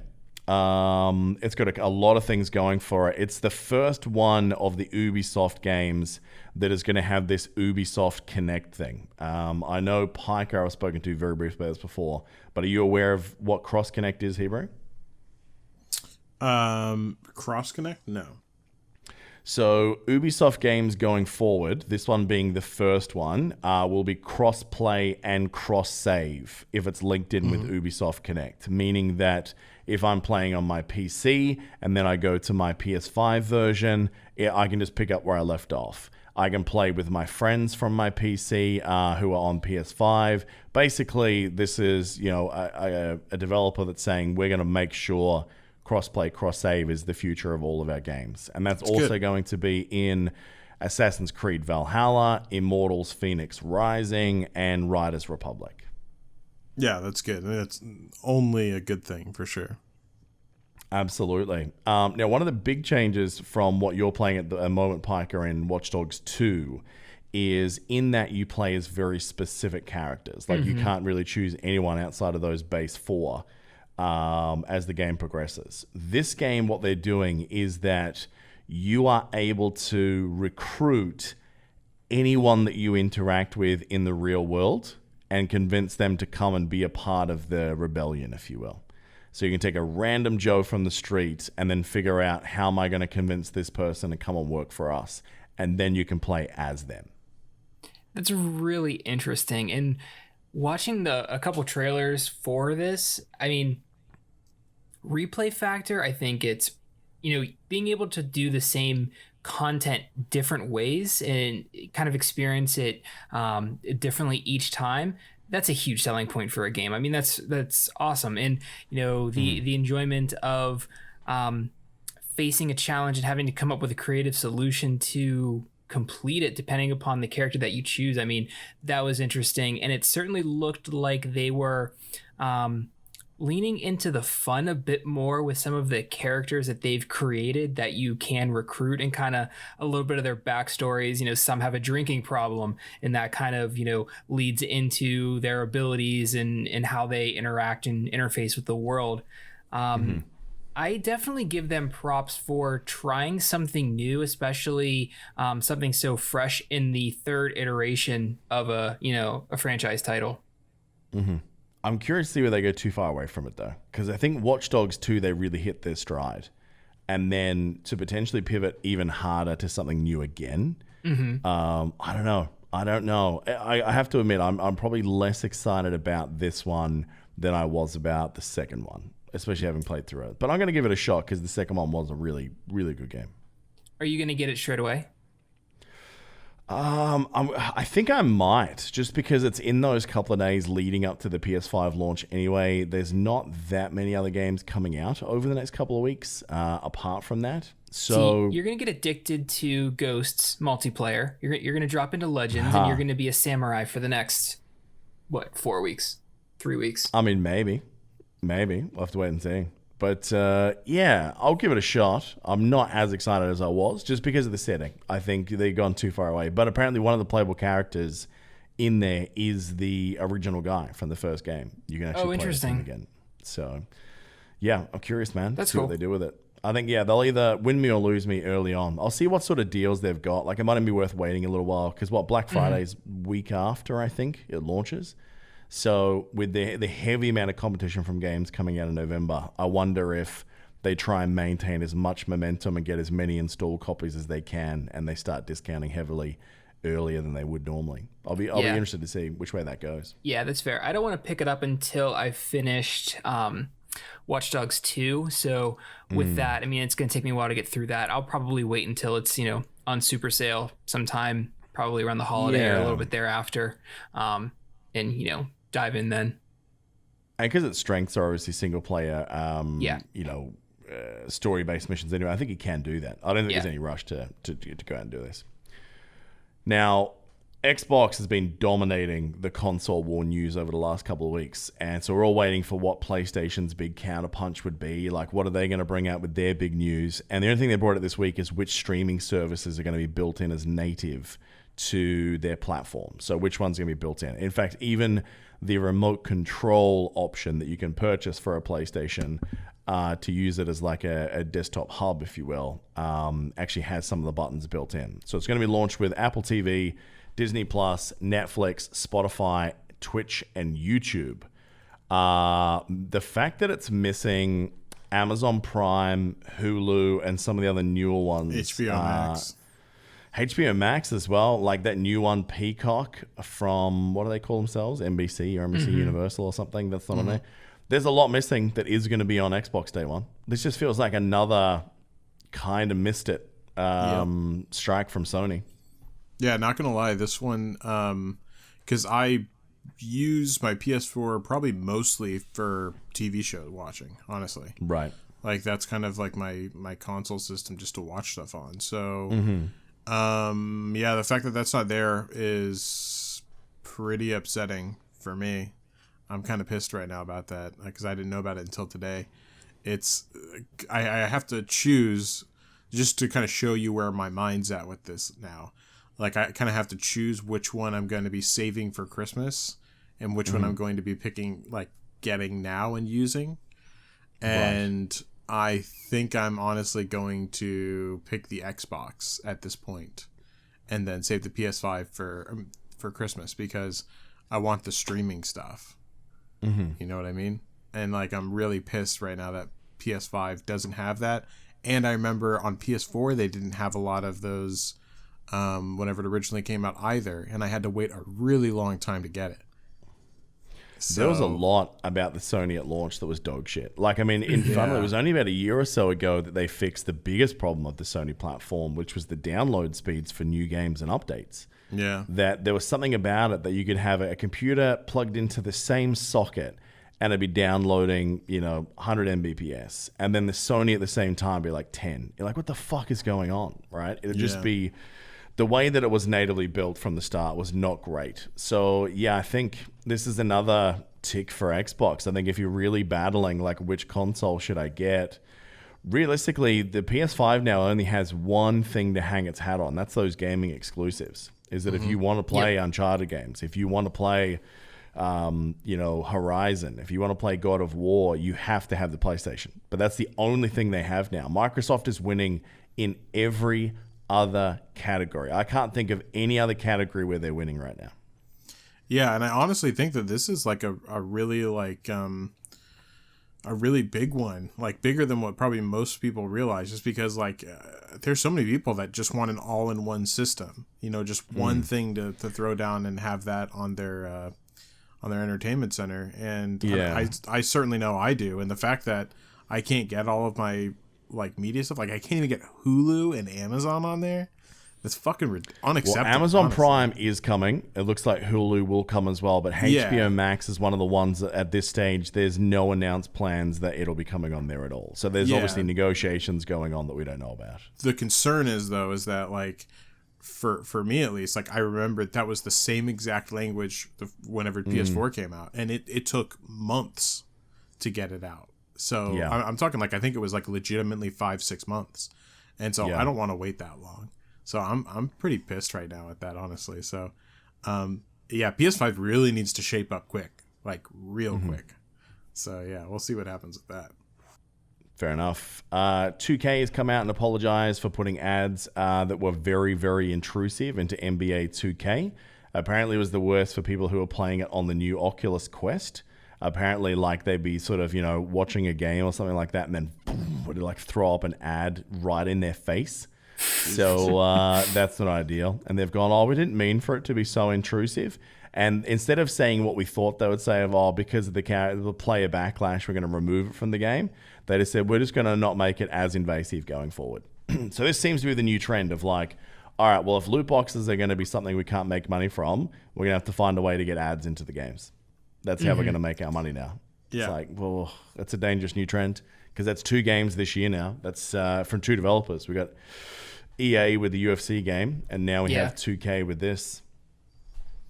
Yeah, I'm getting real tired of this shit where they put in ads and go, "Oh, sorry," and then they'll back it off a little bit. But it's like they made so much money from that little, mistake. Yeah. I find it hard to believe that it was like, they didn't know what they were doing. Like they know they'll take it down after backlash. They know that their game library is so strong that people are going to buy the games no matter what. So it's not going to affect them at all. And there was a lot of corporate asshole moves this week. Like there was that from 2K. Xbox finally came out after everyone going, this is great. Microsoft has been real cool. Like they're saying that, all the Bethesda purchase will still mean that all platforms will still get Bethesda games. And Phil Spencer came out this week and said, maybe not get too excited because we don't have to release Bethesda games on PS5. So it sounds like they're backtracking on that. But I think the corporate wanker of the week is pretty easy to work out which that fuckwit is. Maybe we need a new segment like fuckwit of the week or something because this guy I'd like that. Is 100 fucking percent. And he's a jingle. So yeah, this twat, man, he came out during the week. And basically, actually only in the last 24 hours, I think. Yeah. Yeah. And basically, he's on a massive tear. Now, who is this guy? Alex Hutchinson is the creative director at SG&E Montreal Studios. So previously, Journey to the Savage Planet. Now, his Twitter bio is different than I'm looking at it now than what you boys showed me yesterday. The one that you linked me in the chat yesterday said that he was part of the Stadia launch. Creative director for Stadia. That's what it said as of... He's changed his bio, and he's actually added in a line that said, all opinions are my own. So I'd say he's had to eat shit from the company who have said, you remove it. Yeah. And he's put an Australian flag on there. So already I'm upset that this guy is an Australian, because he seems like a fuckwit. Yeah. I can't believe that's so funny. Oh my God. Yeah, so he's had to remove that he was like part of the Google Stadia, which I don't think you'd want to put that as the first thing on your Twitter bio saying, hey, I'm the guy who's responsible for the success of Google Stadia. Because, that basically showcases, 1, you have no fucking clue, and 2, you're a dick. But yeah, basically what happened is he's gone out a massive tear, and the summary of what he's saying is that he believes, let me back up one sec. Over the last year, we've seen a lot of DCMA takedown letters issued to a lot of Twitch streamers who have used music that was copyrighted in their streams. So, videos that hadn't been moved or used or even monetized a year ago, people saying you take it off your website right now, or you owe us all this money, basically. In some cases, they were demanding payments from people because they had made money off those streams a year ago. Now, a new batch of these went out yesterday, so obviously a lot of the successful Twitch streamers went out and said, this is fucked, like, why didn't these come up at the time? So this guy came out and basically said, Twitch streamers, you pieces of shit, you're complaining about the fact that you guys monetize content that wasn't yours, you're being upset that you're having to remove music that you didn't pay for. Okay? That's where it started. And then he said, now I also think because he works for a gaming studio. So it's weird that he'd have this opinion. That he believes that streamers should have to pay the gaming developers for the rights to be able to stream their games. And that if they are financially successful on things like Twitch, that they should have to share their profits with the game developers because they're using their games without their permission. Yeah, this fucking guy. This guy is a fucking idiot. My favorite thing that I've seen, my favorite comment in this whole thread is whenever there's this one guy who put the gif of what's his face from Dodgeball saying it's a bold move or what is it, a bold strategy, Cotton, let's see if it works out for him. Because he said the director of Stadia says this. I know. And obviously they've had to pull that down. I love the fact that that wasn't even part of our conversation that we were going to take the piss out of this guy about, because it was obviously we're going to go deep on how this fuckwit Stadia. And the fact that he's had to change his Twitter thingo in the last 12 hours by the company is amazing. And the fact that he's now put a tagline at the end, all opinions are my own. Yeah. Why he's added the Australian flag there, I don't know. That seems like a real right-wing Australia dick thing to do. But anyway, I've got 2 words for this guy. Well, actually, I can't use those 2 words. Let me go for another 2. Among Us. Yeah. Without Twitch, that game falls into obscurity. No one finds it. Yeah. It is one of the biggest games on planet Earth as of this month because of Twitch. If it wasn't for the Twitch streamers, you would not have had one of the most prominent, high-profile, up-and-coming political people within the United States using that game on that platform. All right? You cannot buy with cash money the amount of notoriety and awareness that has been brought to that game by Twitch streamers. Now, what this guy was saying in some of his comments, he's basically said that there's not value in, because obviously a lot of people said, well, you're getting free advertising. And he was saying, but in most cases, that's not the case. When they're not building the profile of the game, they're using our game to make money. In other words, of course, we love it when the super, super, super big corporate style streamers are doing it for us because it works for us, but everyone else should be paying us money. Which I think is hilarious from a guy that apparently works for Google fucking Stadia in the same breath, in the same month where Google is being sued by the US government for breaches of basically for monopolizing an entire market by what were they doing? Oh, yeah. They were sitting there using Google and using money for up-and-coming potential competitors to Google to buy them out, financially stifle them, to fuck their algorithms, to do anything they could to be as anti-competitive as possible. So to hear this moose knuckle coming out and continuing that same theme was just so tone-deaf, and the timing was just perfection for fuckwittery. So... this guy's a knob is what I'm getting at. 'Cause that's the thing. It would cut anyone from starting streaming if you had to pay for the right to stream a game. Right? It would only be, it'd be like the old days where you would have an agreement. Like the old days when people used to do gaming reviews, they used to fucking pay and bribe and say, give us a 9 out of 10 and, we'll give you this, we'll give you that, right? It'll end up being, they'll go to streamers and say, hey, we're going to pay you to review, in inverted brackets, this game, which is basically we want you to go on air and suck as much dick as possible about how great this game is, right? That's where they're trying to push it. That's what guys like this want. So I hate that. Look, I completely understand that there's copyrighted material. When it comes to that music, you know what? I do agree with you. We shouldn't be able to do that. But yeah, man, it's this whole step of we need to be able to remove this entire platform, which is so popular and is now becoming so relevant for non-gaming spheres as a communication platform like Twitch has become, or even YouTube gaming. This perspective blows my mind. Yeah, I mean, it's very much a mutualistic relationship nowadays. Twitch is the driving force, obviously, as you just described, in advertising for gaming. It especially helps small-time gaming developers. And I also find it funny, he said, anyway, it's going to hop online and stream some Fall Guys. Who's up for it? I know. Yeah. And keep in mind, Fall Guys is another game that only got popularity because of Twitch as well. Yeah, I hope he's is he willing to donate some money to the Fall Guys? Exactly. You know, look at the comments. Everyone in the just comments said that. Yeah, I hope you. Yeah, this guy called John. Literally the first comment. I hope you bought that special streamer only license to play it and stream it. Yeah. Fucking idiot. Yeah, and I also like there is a difference here because it's not exactly the same thing as like listening to music. Although like with music and movies and stuff like that, like you can bring a group over and watch a movie. You can, if a DJ goes to a club, as Muggin in our chat brought up, a DJ goes to a club, he doesn't have to license, the music to spin it, for a huge club, right? Mm-hmm. But that being put aside, you're not like the main consumption point of gaming is the interactivity of you and the game. Mm-hmm. Watchers are just watching it. They don't have the ability to interact with the game like that. So there is it's not, I don't consider it to be the same exact thing at least.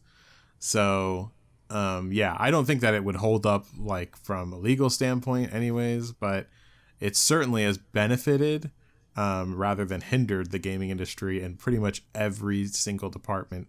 Not to mention volume. Like it doesn't even matter if you're a small time streamer or not.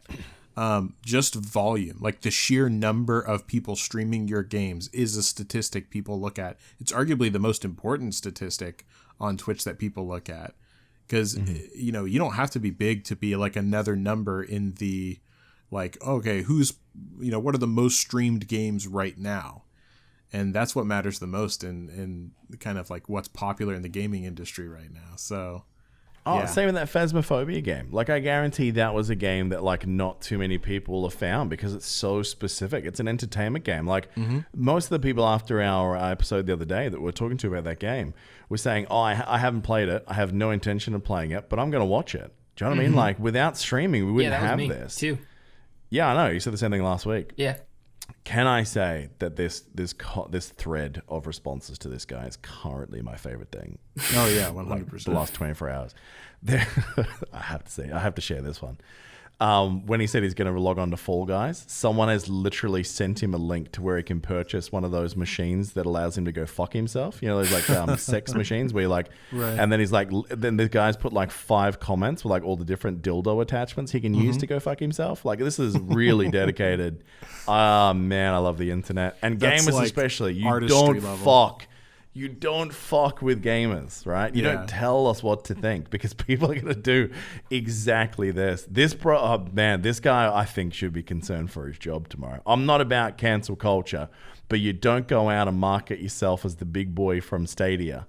And then like all the comments are fuck Stadia. Like this guy has just fucked a brand that had already been DP gangbanged. You know what I mean? Like, dude.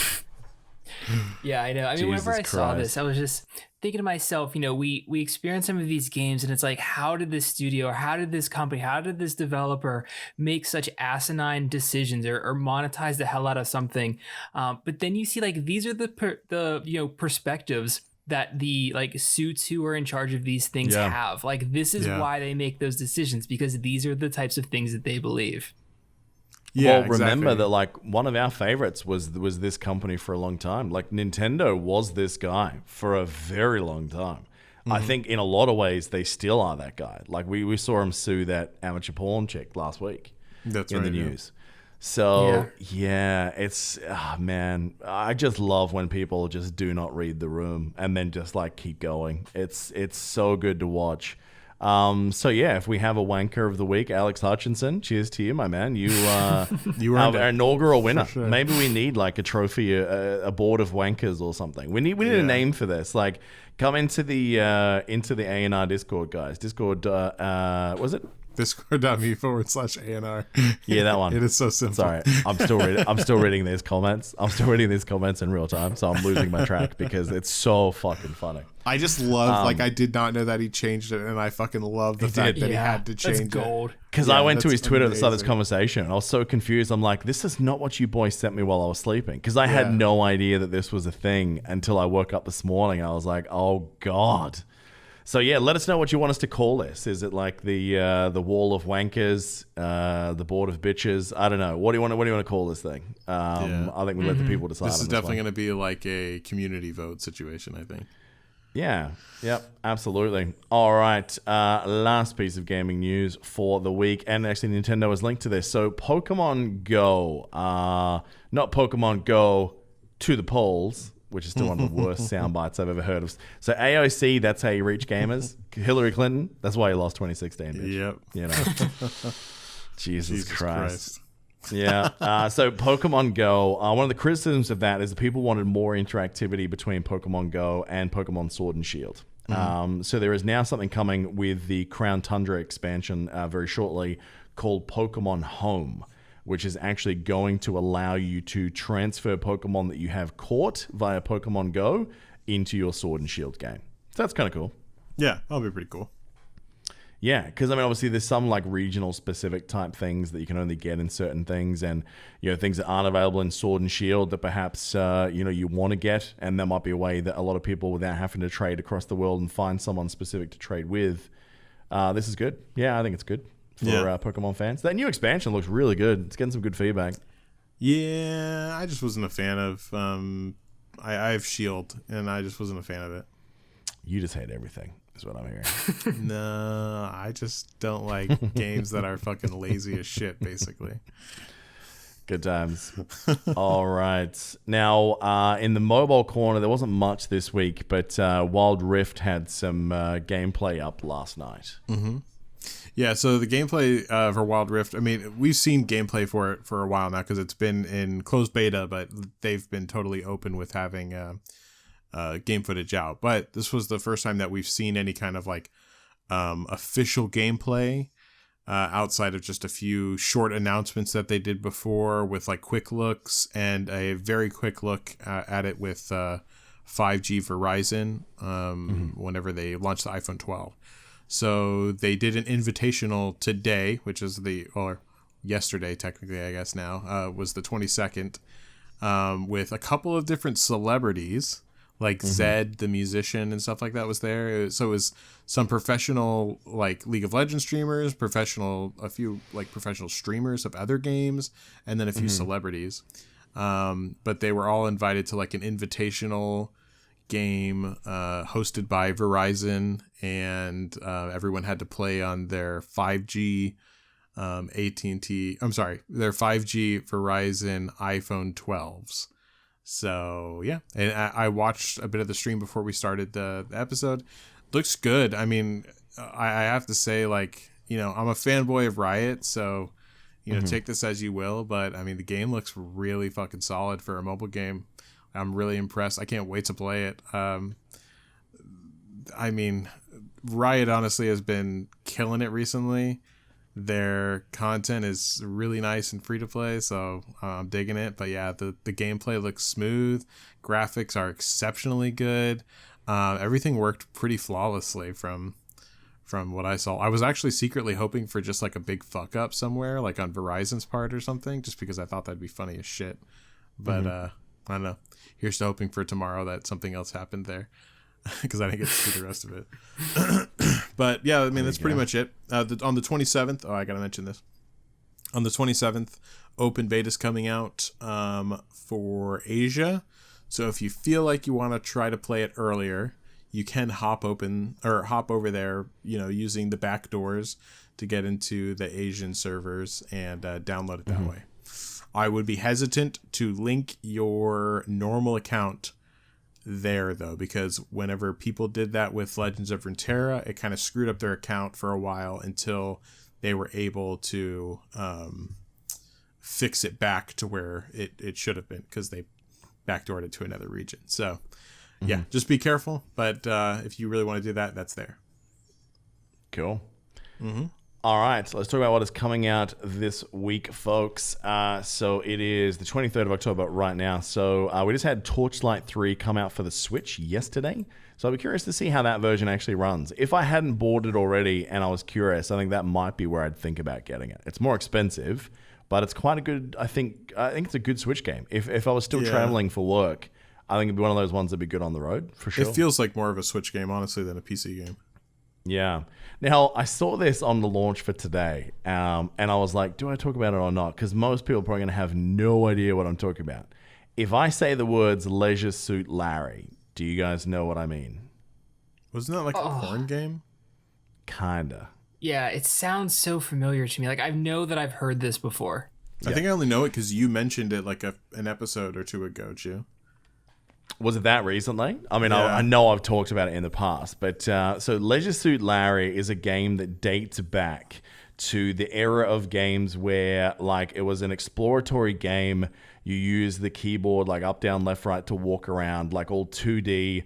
We're talking, like, 80s, 90s era here.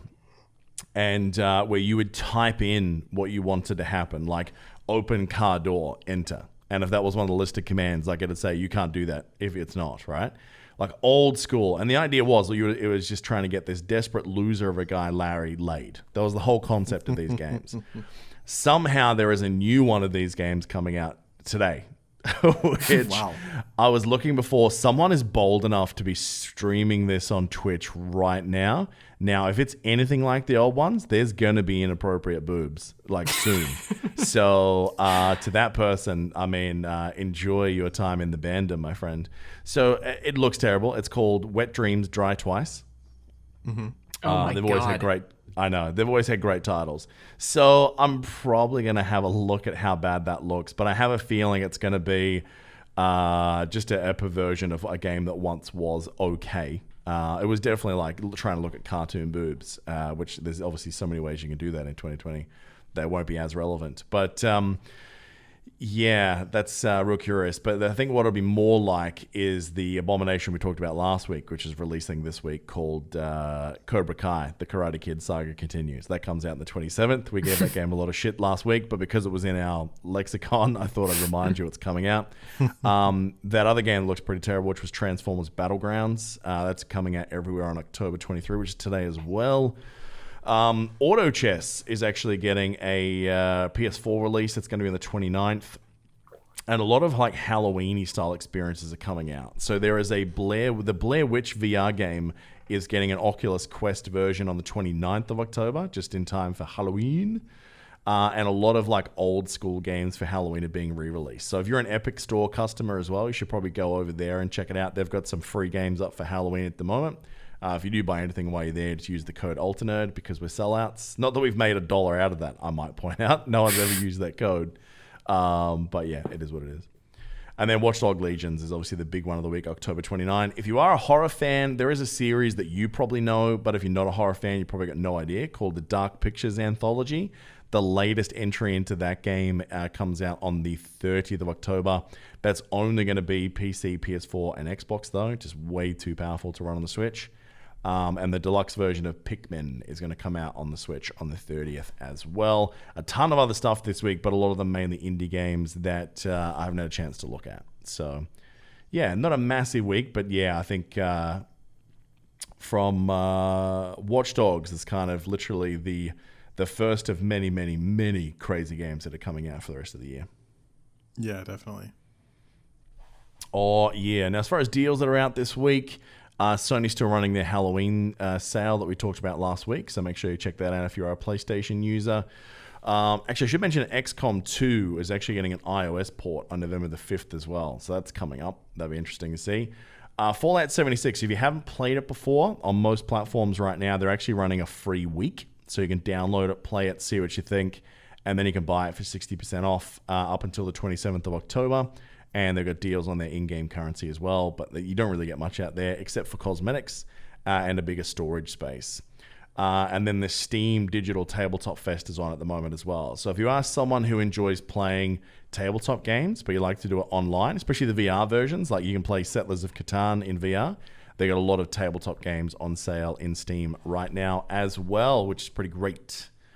Any other things that I've forgotten in there, boys? I think that's pretty much everything. Yeah, I think you got it all. So, wait. All right. Time for some questions from our patrons. What do you say? Let's do it. All right. What do we got this week? I love not pre-reading these because there's always shit that you just go, I shouldn't have read that out.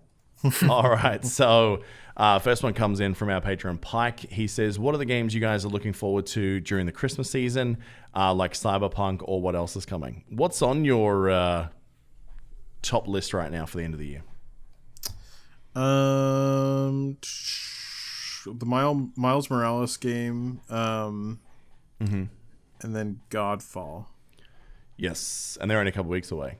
Yeah. So that's looking pretty good. Yeah, I'm going to add Destiny onto that list now. November 10th is when that's due. Fair enough.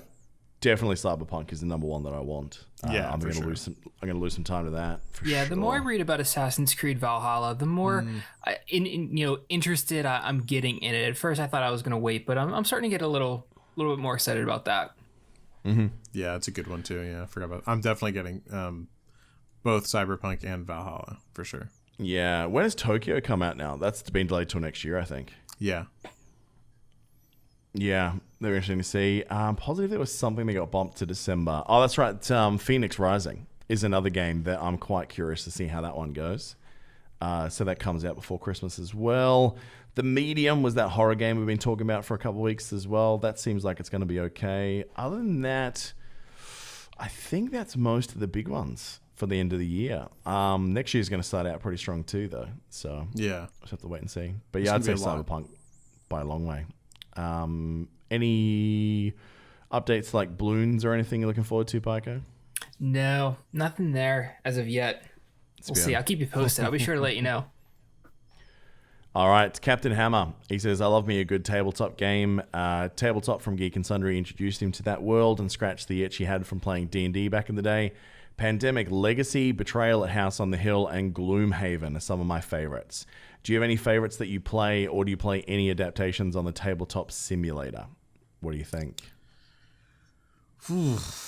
No, not for me actually, which might be surprising considering I became a D&D fan recently, but no, that's not been on my radar for games to play. I haven't even thought about it. I'm sure I'd probably like them though. I should probably give them a shot. Yeah. Do you think tabletop games will be something in your house, Piker, considering you got the kiddos around? You were saying last week that you're trying to go a bit more old school with less screen time after that doco, right?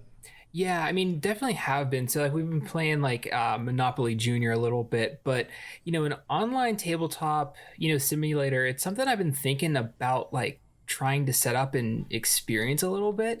If anybody has a good recommendation on a good game to start with, that is kind of a low barrier to entry, please let me know. It is something I've been thinking about, kind of a new experience, and maybe something to do with a group of buddies or friends or something. Definitely something I'm interested in checking out. It's kind of a brave new world that I really haven't experienced and don't know a whole lot about. Yeah, I got to look into Tabletop Simulator. I got to admit, especially with VR, I've seen so many of these board game type things come up that I'm I really should give this a go. As far as tabletop, I used to play a lot more tabletop than I do now, just because obviously I moved to the other side of the planet. All my board game nerd friends are back home. So we used to play a lot of the Battlestar Galactica game, which actually reminds me when I saw Among Us, reminds me a lot of that game. That instead of having two imposters, two of you are Cylons, your secret robots working against the humans while they're trying to survive. So that was always good. The Game of Thrones tabletop game, there's a few different versions of that, but this one was just all about betrayal. It was really, really good. Dungeons & Dragons more recently. Pandemic I played a few times. I didn't mind it. Small World was a game I used to play with my mates a lot. I'm trying to think what else we used to play. The Arkham Horror series. I think we played most of the expansions for that. Trying to think of what else I owned back home. A lot of other little ones as well that were really fun, but I don't think they're that popular. So yeah, I love me some tabletop games, man. If I had people to play with on the regular, I think I'd probably have a lot more I would have bought since I got to Dubai, because they're really easy to find here. All right, Matt Bloody asked the question, what is your go-to order at your favorite hometown restaurant? Favorite order. That would probably be. I don't have a specific favorite, I guess, but it's definitely Benihana's is the restaurant. But it would be a whole bunch of their specialty sushi rolls. Probably starting with their cherry blossom rolls, which is basically it has shrimp, it has salmon, it has avocado, and it has crab, and it has spicy tuna. Very nice. Yeah, amazing. Sushi's my favorite food, hands down. Yeah, it's a good one. So, as you guys know, I'm from Pittsburgh, and we have a somewhat regional famous restaurant called Permane Brothers. And what they are is they're a sandwich shop. And what makes their sandwiches unique is that in addition to, your 2 pieces of bread and your, meat and cheese, they put French fries and coleslaw on the sandwich all together. Great. So if you're from Pittsburgh, you pretty much, know Permane Brothers, and everybody has kind of their go-to sandwich. So mine is the ham and cheese with a fried egg, and then the French fries and coleslaw on top of that. That sounds like a heart attack. Yes, it's delicious. Yeah, I'd say I don't know what it is. I'm not a big fan of the American style coleslaw. Like there's a slaw to mayonnaise ratio that is quite off-putting. Okay, well, this is a vinegar-based coleslaw. Important to note. Okay, that is better. Yeah, that is better. Yeah, it's not a cream; it's a vinegar base. Yeah.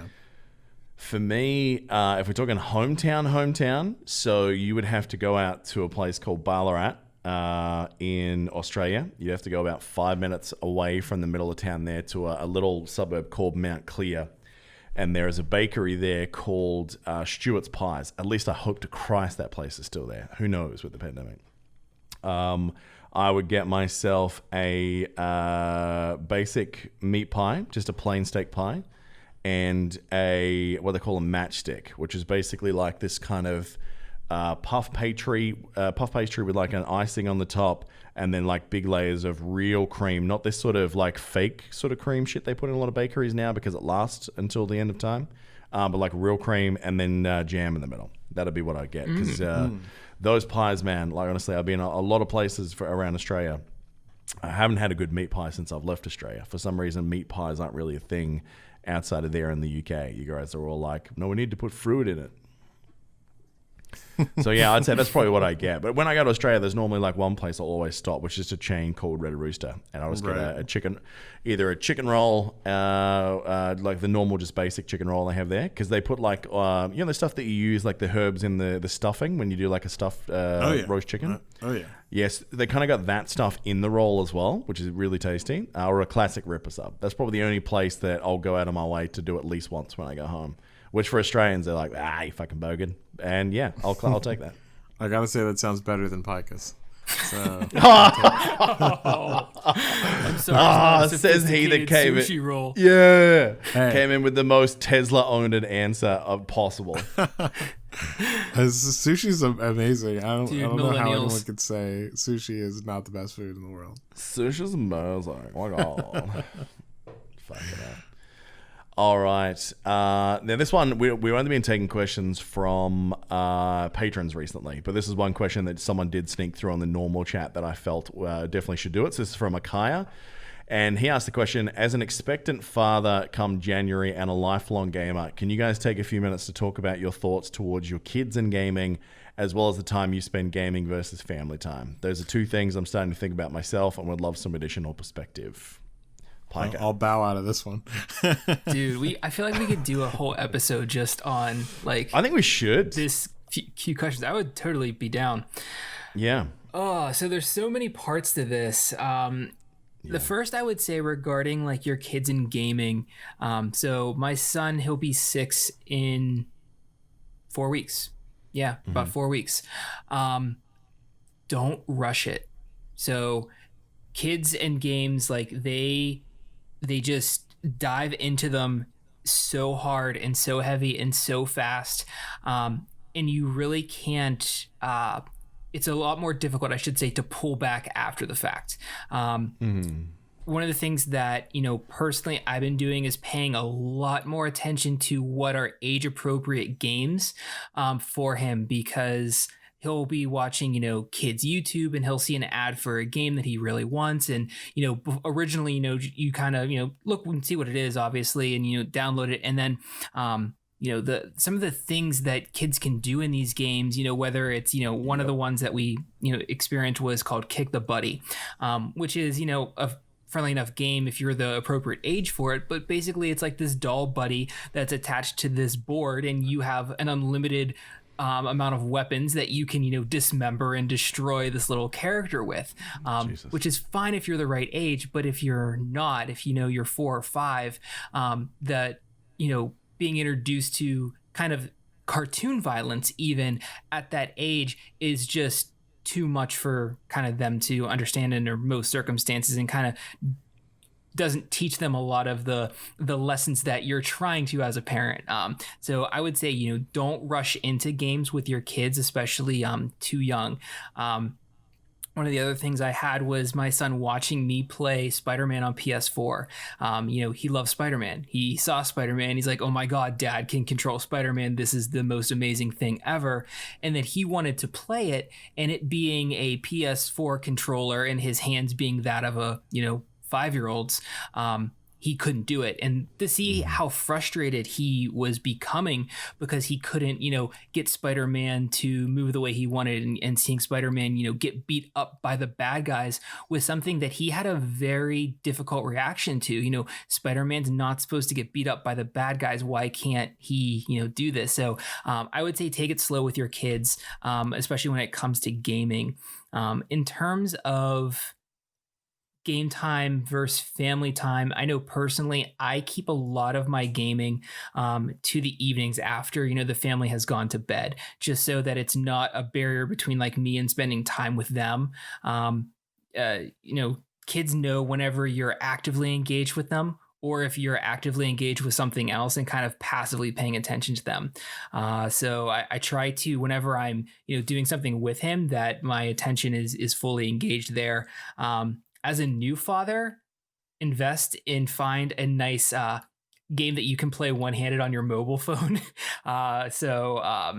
Two Dots I found is a great game because you can hold a baby and be feeding them a bottle, or rocking them, or do something, and you have one accessible hand. So like a Two Dots game or something that you can play on a mobile phone with one hand. I found a way to get a little bit of gaming in, but not be disruptive to anything else. So on the surface, that's a little bit of my perspective and some of the things that, not only have I've seen like struggles with, but some of the solutions and some of the things that have helped. Yeah, I think pretty much I'd agree with almost everything you said there. That, yeah, you're going to find that, unfortunately, most of your gaming time that you've had now is going to dry up unless you're willing to sacrifice even more sleep. But that's going to be a commodity that you are going to find is in very short supply real soon, my friend. Because once the little ones are on the scene, like a lot of your sleep goes anyway. So most of it's going to be once they go down to bed, and especially when they're little, your gaming won't be affected too much. But once they sort of get to that point where they're crawling and walking, it's a very different boat. But it depends on your home situation too. Mm-hmm.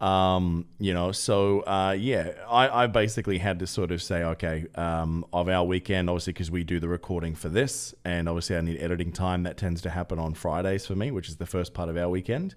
And then Saturdays is family day now, where I don't pick up a video game for the whole day unless, they're sick or sleeping or something like that. So, nap times are pretty great on weekends when the kid goes down. Obviously, that's usually an hour or two in the early days to log in some game time. Mm-hmm. But I think Piker's right that I think that gamers are probably more cautious about kids starting to play games than I think, non-gaming parents would have been, because my parents had no idea what was in video games or the kind of shit that I was accessing. Like, I remember Police Quest on computer. Might have been, 8 or 9. And we were typing in things like, take off woman's top. And the cop would take off the woman's top and you'd see boobs on the screen. And that actually ended the game. Like, you died because it turns out she was the police commissioner's wife. And anyway.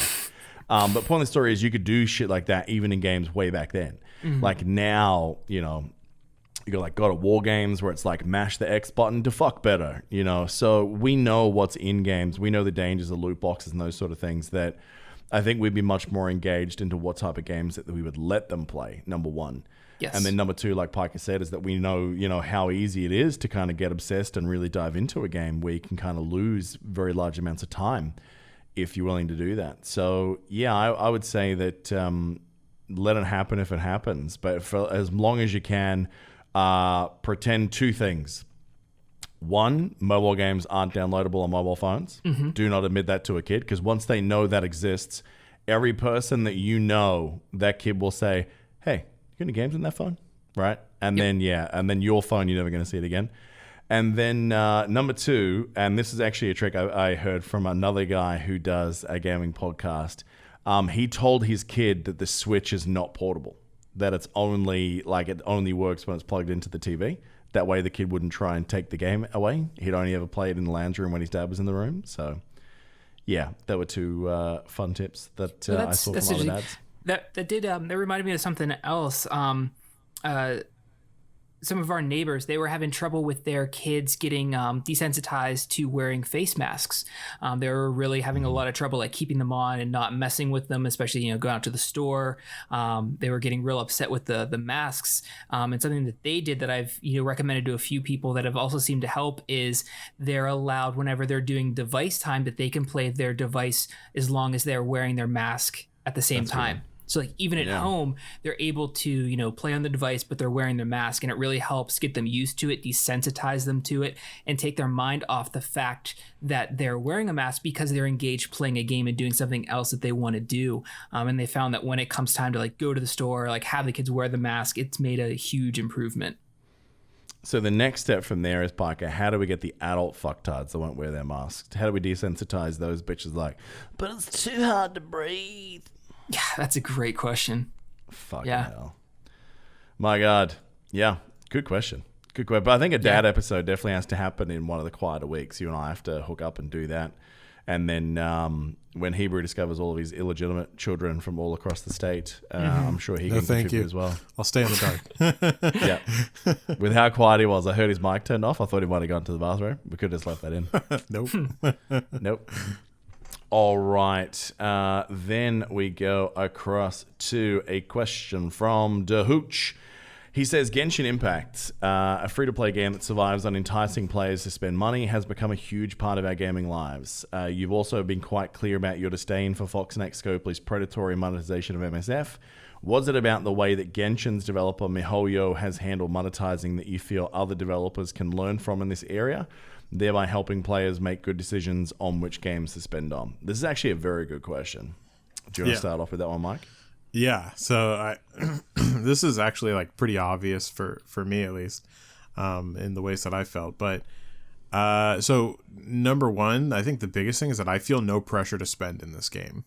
I feel very confident that 4 stars are actually arguably the best way to go in the game rather than 5 stars, because you'll very quickly start to see, as time goes on, you're going to be pulling a lot more 4 stars and getting their constellations up, so they're actually going to be quite a bit better than typical 5 stars.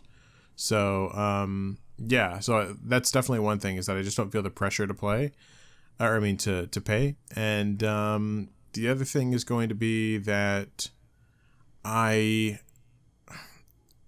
pity system for sure is a big thing for me. So yeah, I'm going to go ahead and say that those 2 things right there are really what makes it for me. What about you? Mm-hmm. Yeah, I mean, the same to an extent. So there's 2 parts of the monetization of Genshin, which you need to look at separately. So number 1, they have the gotcha rolls for the new characters and the weapons. And then you have the paid-for resin system, which basically says, do you want to be able to farm more dungeon runs today for more gear? If yes, then you need to basically spend more money for refreshes. That's just the way it's going to go. So looking at those 2 separately, I'll talk about the good, the bad, and the ugly now. So Mike's right in the sense that there is a backup system that if you're willing to spend enough money, in a way you kind of know the maximum amount of money that you have to spend to get exactly what you want. And when you realize how ridiculous that price is, most people with common sense will just walk away. They'll just say, that's too much.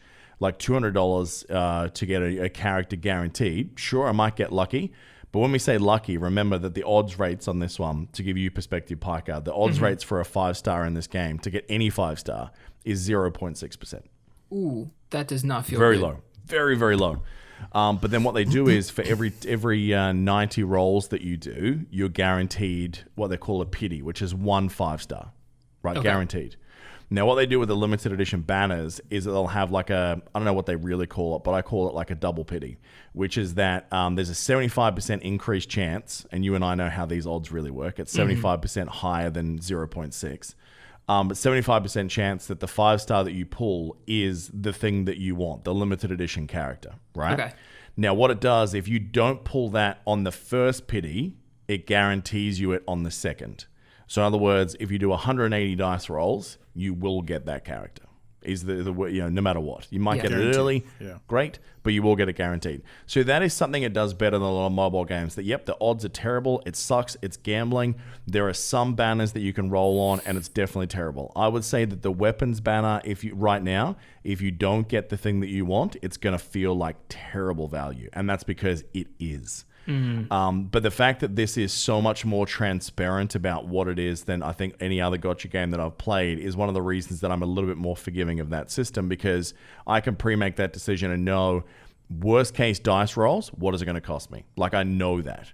For specific characters, if you're trying to like blanket roll to try and get one specific character at 5 stars, you're an idiot for starters, because the odds of that are just so fucking astronomically terrible that, you're the worst gambler ever. But they are the kind of people that they're trying to sucker in with this. Yeah. So do I like that there's gambling in this game? No. Do I like that they're making steps to at least make it a more transparent version of that? Absolutely. And if it wasn't targeting. For the and targeted, yeah. I mean, those limited edition banners, certainly. And the fact that you can, pick and choose which ones. But here's the big difference. In Foxnex Scopely's mechanism, which is what Hooch initially asked about, the main thing I hated about that was multiple things. One was the blind purchasing, in that you were being asked to buy a character that you had seen no gameplay of, that you had been no indication other than text base what that character might be. Then the character comes out, you spend your money, you might roll terribly and not even get to fully unlock that character. Like, bear in mind, you can spend hundreds of dollars in Marvel Strike Force and not own a character, all right, or have it be usable. In this game, you can get a character and play it right out of the gate. Everything you need is built in there. Will it get more powerful if you kept spending money? If you got lucky, of course, with the Constellation system. But is it usable as is? Fuck yeah. But then so are the characters that are free. That's the big difference. Exactly. Like, you can't take a fucking Ravager Bruiser squad in Marvel Strike Force, which is a free, very terrible, very early team you could put together and run the end game of that game. You just can't compete with that. You want to take the worst character in Genshin, which is Amber, and take her into the Abyss. If you build her the right way and you spend enough time farming perfect shit, you can do it. Is it harder? Of course it is. But can you do it for free? Fuck yes, you can. You cannot do that in these other games. Yeah. You can't play PvE and compete. You can't play PvP and compete with people because the gambling is fucked against you. Like, you have to pay to play. This game is, if you want an experience more streamlined to what you want, you've got the flexibility to pay for that and roll for characters that are more into your gaming and play style. And yeah, they are more powerful, definitely. But some of the free-to-play characters, I mean, let's talk about Razor. Razor is fucking amazing. He's one of the best in-game DPSs out there. Yeah. And people are rocking into, like, tier 12 in the Abyss. No problems with that. Does it have gambling that sucks? Are the odds terrible? Absolutely. Would I get rid of it from this game if I could? Absolutely. Do I support and encourage other people for doing exactly the same thing? Absolutely not. Am I spending on it because I'm finding enjoyment and I want to make sure that the developer that made this game keeps making this game? Fuck yeah. Right? Yeah. Now, let's talk about the other part, the resin system. I'd love to see that go. The fact that they're gating the amount of game that I can play each day, that kind of feels shitty. But that feels like a double backup. It's like, well, the people that aren't going to spend on characters, this is a cheeky way we can get them to spend a bit of their currency as well. So it is oceans of difference between these two strategies of that. And the traditional gotcha gamer model is spend the money or call yourself a casual noob because you aren't playing this game at a competitive level. There will be content that is locked away from you because you are not spending money on characters that are capable of completing that content, or making the game so ludicrously hard that it can only be completed by 2 characters that are so pay to win and they're almost impossible to get unless you're willing to wait more than a year after that content was relevant. Right? That's the kind of shit of why I fucking hate Foxnex, Scopely, and those sort of models, because that's what they did. This game, no. This is just it's all sexy time on top of it. If you want to spend the money, you can absolutely play all the core parts of this game, all the best parts of it. Like Hebrew just played the Venti story quest at level 36, I think it is. Yep. Wonderful quest. Perfect little storyline. You don't have to pay any money to do that. You just have to get to level 36. That's all you got to do. AR 36. So that's the big difference. Oh, sorry. Go ahead. I thought you were done. No, I'm wrapping up. Yeah. I was just going to say, so there's two quick things I also want to mention too. One of them harks back to what you were talking about with blind spending. Like you get also trial all the new characters in this game, and they give you rewards for trialing them. So that's amazing. And also with banners, something that no other gacha game does, or I should say not no other, but very, very, very few gacha games do, is that they allow rollover pities as well. So everything that you put into the featured banner for one character, if you don't have enough to finish off that pity for that banner, it will roll over to the next, which is very unheard of for gacha games. So that's another thing. And that's the thing. They got the battle pass and like the monthly subscription type thing as well. That like I think if they chose to lean more into that, like you know, put more value behind that, and just said, well, look, if you guys spend this, like you know, you're guaranteed sort of like one thingo from the banner each month or something. Like I think you can convert that to a subscriber model pretty comfortably. I know a lot of people don't want to do that in 2020, or just like a paid monthly battle pass, which is basically a sub, but people don't like admitting it. I think they've got 4 different monetary models in this game right now that they're testing. And I think the community is really pushing back against only one, really. Like, there's not too many people that are saying, oh, the gacha system's fucked for the character roles, because we all know it's going to be some level of fuck, because that's the design of the gambling. Right. But at the same time, it's done in a way that is more transparent. So for me, I would advise most people to play that game. You don't need to spend $1 if you don't want to. Yeah, they could also easily convert to skins too. Skins in this game would be amazing. Oh, even just like the wings. Imagine you have like a really sick pair of wings when you're gliding. I'd do it. Or what if there was faster? Like if you had wings that made you like run faster or climb faster or whatever. If they had that like as one item that gave you a little bit of something that doesn't matter at all for like competitive advantage, just it makes your play experience more fun. Yeah. And then then you have all like the waifu animations. Like are you going to have an animation so the chick will do the milk dance from Blackpink? Yeah, probably. Someone will pay money for that. It's huge on TikTok right now. So, yeah, I mean, all those sort of things you can monetize. And I hope they go more that way than this one. Will they? Who the fuck knows? They made $100 million in under 2 weeks. They're probably not going to change too much, right?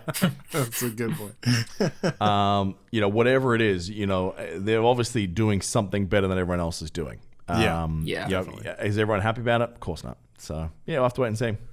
So I hope that explains it, Hooch. But for me, that's the big difference. Is I know exactly what I'm going to get. I know that on certain things, I know exactly how much money my worst case scenario is. In Strikeforce, you don't get that. In other gotcha game rollers, you don't get that. And the blind purchasing is the thing that pisses me off the most. But in those games specifically, last point was the false advertising as well. That a character would come out was nothing like what it was described. It was broken. Then they go, oh, sorry, we should have mentioned that. But they don't offer you a refund or recourse. Like these guys, couple of text changes that were wrong, they threw out compensation within a day. And they're paying you for your feedback too. Like, I mean, that Mora they're handing out is not small, considering like daily farms. It's like 4 days worth of farm. I'll sign how many surveys you want, bro. Yeah. All right, Nolan asks, you guys briefly mentioned the Switch in the last episode. Great timing because it has got one. Congrats, Nolan. You're going to be happy with that purchase, dude. Starting out with Breath of the Wild because, of course, I am. Do any of you own a Switch? And if so, what do you recommend after Breath of the Wild? Bro, there's some good games. Definitely all the Marios. So Mario Odyssey has actually been a pretty good release for Mario. The latest Pokemon games, I think, have actually been much better. Hebrew disagrees, but I think they're definitely a step forward and probably a must-play for me. Fair enough. I'm trying to think of what else is on there that I played. There's a lot. Super Smash is definitely one you should invest in, for sure. True. Whenever you're done with Breath of the Wild, Hyrule is coming out. Hyrule Warriors is coming out just, I think, like a week or 2 weeks, something like that. But yeah, that looks like a lot of fun. It's very much like a Dynasty Warriors kind of game. I didn't even know this, but apparently there was a like a version 1 of the game, or not a version 1, but like a prequel to this that was out before for like GameCube or something a long time ago. So, and it was really enjoyed then. So this new one should be pretty cool. The other one is the paint. I never could get into it, but the paint gun game. Do you remember Splatoon? what it? Yes, Splatoon, yeah. I couldn't get into it, but it's objectively a good game, I guess, because it's one of like the best sellers for Switch. So that's something. Yeah, there's a lot of. I know I'm forgetting a lot of other ones at the moment, but one that's quite surprising. It's very different, but the Ring Fit Adventure game, which is kind of like it's like a Pilates based game. So before I lose you, it is still an RPG game, but to play the game, you have a Pilates ring in your hand, right? And then to fight bosses, you actually have to do chest press compressions on the ring to be able to fire like the cannon at the boss. And then to fly, you have to basically push it down between your legs. And then to go in a different direction, you have to hold it above. So you're kind of getting this workout as you're fighting bosses and traversing the world and stuff. It's a very different experience. But if you like that hybridization of a game that involves physicality that feels like to more of an extent you're participating in the game, that's not a bad one. They do that pretty well. And the sensors are pretty twitchy on that too. I like it. Fair enough. Other than that, there's a lot of indie games. One of the things I love about the Switch is not necessarily the Nintendo titles are great, but a lot of the Switch developers, a lot of the indie devs have really used the Switch as it should be. There's so many great games you can play for a couple of bucks a pop. I mean, you are going to pay the Nintendo tax. There might be $2 on Steam, but there'll be $20 for you on Switch. But they really do lend themselves to a great experience on the Switch. I wouldn't recommend buying anything that's not Nintendo that's a big first-party game, like something that's very graphically intensive, because they look and run like shit on the Switch. So, I played Mortal Kombat 11 on there, and it was dog shit, bro. So, yeah, I'd probably say stay away from that. Lean more into the Nintendo exclusives who really know how to use the hardware, or indie dev games for the Switch as well. Genshin, when that port comes out, I'll be playing the fuck out of that on Switch. So... For sure. Yo. All right, Honeycombs asked the question. I remember that Chewie loves Wolverine from Marvel. Is this secretly why he loves so much? And he links that old thing that's been around forever, which is that when you look at Wolverine, the X-Men cartoon version especially, that Wolverine's helmet just looks like two Batmans kissing. They're not wrong. Yeah. Oh, they're not wrong. See it, absolutely. It can't be unseen. Yeah, and it's definitely true. And the answer is yes. So that's exactly why. All right, Grimnos. With everything that happened since the PS5 and Xbox X announcements, if you had to choose, which would it be? Fuck. I gotta say Xbox X at this point, especially if we're going off of you get what you get at launch and that's it. I would have to say Xbox X right now. It's unfortunate, but. If you don't own a PC, it's pretty hard to argue for Sony right now. I mean, yep, they've got those exclusives on the PS5 that a lot of you are going to want to play, like Spider-Man or like we mentioned the others before. But other than that, value for money and the caliber now of those games, and if Bethesda becomes exclusive to Microsoft as well, look out. Yeah. So I have to say Microsoft has pretty much got this in the bag. And, with only a couple weeks to launch, I can't see them really winning there.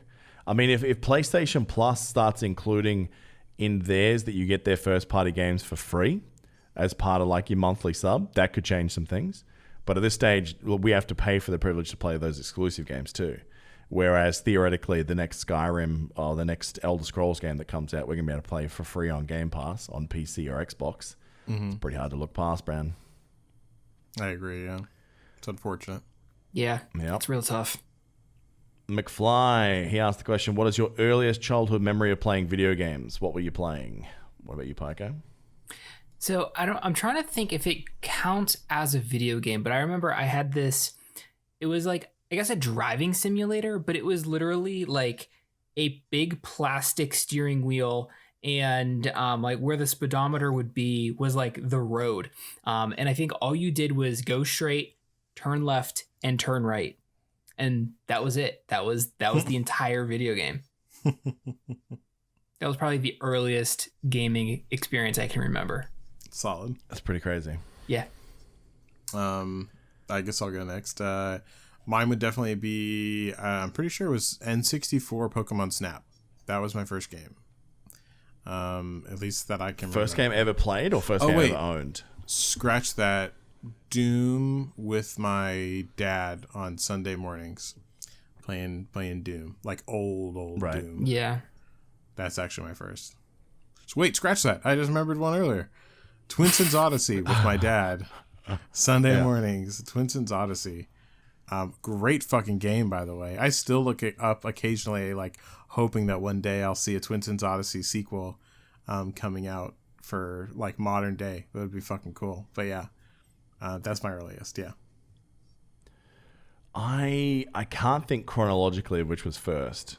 Like, I know that very, very OG Nintendo and Sega Master System would definitely be up there, like playing Alex the Kid and going, how is there a game? There's no cartridge plugged in, you know?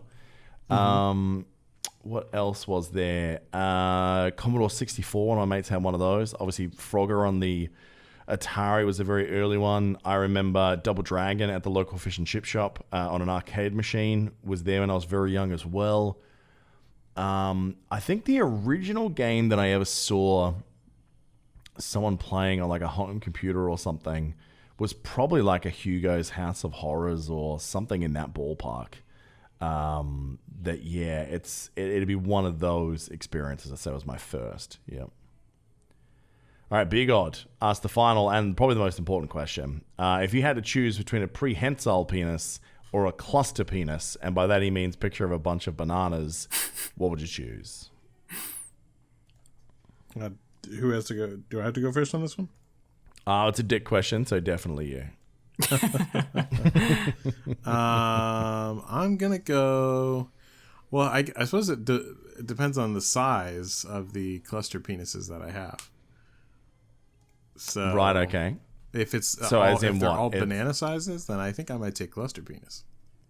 Okay, what if it was bigger or smaller? Would that change it? If it was smaller, yes, because then shit could get real weird real quick. I mean, it's already gonna be weird, but it's gonna get like it's already weird. Yeah. I mean, like I feel like there's a porn, a very niche porn I could get into. Like Right. I could be the star of if I had a large Fucking 6 cluster people penises. at the same time. Exactly. So yeah, I feel like I could do something there, and it'd probably be amazing. So I'm gonna go ahead and go with that. Yeah. Okay. What about you, Parker? So I'll do the the prehensile. I mean, that's where you can like grasp things. That's right. Yeah. That I'm gonna go with that. Like, if I could hang from the ceiling upside down, Yeah. yeah, that I'm holds some Cockman. value to me. Yeah. I would never have to bend over to pick anything up ever again. Yeah. I'll just let me pick that up with my penis. Yeah, I think I'm definitely with Piker on this one. I think that, because the prehensile penis, realistically, you could choose not to do anything with it. So, I mean, realistically, then Yeah. you just got your normal functional dick, right? Plus, it But has to be large. I would imagine it have to be large if you're planning on hanging from a ceiling with it. Like, it's got to be sizable. Not necessarily. Like, I mean, you could just use it like a clamp. Like, you just literally just, like, just holding up, like, with one arm. There's no different to that, really. But it'd have Yeah. to be like probably like around the size of your arm to be able to hold you up in the. Well, that's inferring it has an elbow. Like, it could just be like, yeah. There's a lot of different ways it could be. If it's prehensile, like a monkey tail, like, I guess that's probably where we're going here. The length of the penis, I imagine, would depend on things as well. But, I mean, the fact that you can manipulate it into different positions, I mean, let's face it, you'd be very popular with ladies because you just go, oh, your G-spot? Let me just find that for you, right? Well, just literally go. Me with my cluster penis would still be popular with the ladies. In fact, No, it'd be you many with your ladies. cluster penis, you've got one in the hole that they wanted it in, and then you're poking around a hole they didn't want it in, and then the rest of your dicks are kind of like washing over her butt like some kind of a wet mop. Do you know what I mean? Like, that just feels weird to me. In my mind, it's like six women on my cluster penis. Plus, if you turkey slapped a young lady, that's like knocking her out. It's like, like in one swing. You know what I mean? Like, it's not. Well, like I said, Yeah, it'd be like that meme that you see where, like, whenever a girl says I'm single, and then it posts like that same gif that everyone posts of that chick getting all the sausages thrown at her face. Yeah, That would literally be your that's pretty cock much what it'd in be this like. situation. Well, Yeah. you keep in mind, like I said, niche. There is a niche porn outlet for me there that I could get into. I think I'd be paid the big bucks there. Plus, I feel like the prehensile penis as well. Like, you kind of become like the ultimate shoplifter. Do you know what I mean? Like, you kind of like waving to the security guy, and like, he can't see below the desk, and your cock's just reaching out, and putting a copy of GTA 5 down your pants. You know what I mean? Like, you just become the ultimate thief. You'd get so many exposure charges, though. Indecent exposure charges, though. No, man. You just, like, you could go anywhere. I mean, if you're talking about, like, monkey tail length, you could go, like, right down under the pants. And then, like, public sex options. I mean, let's be real. Like, I mean, you can have so much sneaky sex with a prehensile cock. That is very Whereas you're talking about, like, public exposure charges, you and your cluster penis, like, you're not getting a sneaky wank away anywhere. Because then you go, oh, my God, that guy's fucking a bunch of bananas. I mean, just imagine trying to walk with a cluster penis. Yeah. Yeah. Well, if it's flaccid, I don't see too much of an issue. But yeah. Getting hard though in public would be real fucking. Well, no, I think you could not wear tidy whities. Like, could you imagine like intrapenis chafing? Like each of the cocks like chafing against one another? I can now. You'd have a lot of maintenance to keep up with too. Yeah. Yeah. And then there's other questions as well. Like, is that like a single ball system? So, like, if you ejaculate, do they all go at the same time? Is there only one ejaculatory penis? Oh, like, there's so many. That's a good question. There's so many follow-up questions. Like, if you piss, that'd be a nightmare. Like, you're basically becoming a fountain. Have them all like gum banded It's going to together. be. I mean, I would have to get a very particularly designed toilet. That's for sure. I'd have to get like a shower toilet. Then there's a question of, like, could it be like a musical instrument? Like, if you had a talented young, like, flutist as a girlfriend, like, could she basically play different notes on the different sized dick holes? Like, I mean, there's so many questions for the cluster penis. I think prehensile is the clear winner for me. Yes, There's absolutely. a cum fetish scenario, dude. I'd be fucking. Just being a one-man bukkake? Yeah. But dude, you'd lose consciousness if you had to blow a load that could fire out, like, 8 cocks simultaneously. It would like, certainly be tiring. Yeah, it would. I mean. Whew. Yeah. Be eating celery, like, on the daily, son. Yeah. Yeah. Good question. Sticking with the cluster. Sticking with the cluster. Fair enough. All right. I don't know if it's wise to pivot from that question directly to our shout out to the patrons, but that's where we are. So, look, I just want to say a massive thank you to all of you who have left reviews, who have left 5 stars. It's really helping us. But we really want to shout out to the people who are helping us each and every month. Special shout out to Benicus, who was just resubbed. He used to sub at our old podcast and he's followed us across here. So it's a pleasure to have you aboard, my friend. But first of all, to the supporters of the ANR pod. And again, if you want to join, head to patreon.com/ANR pod.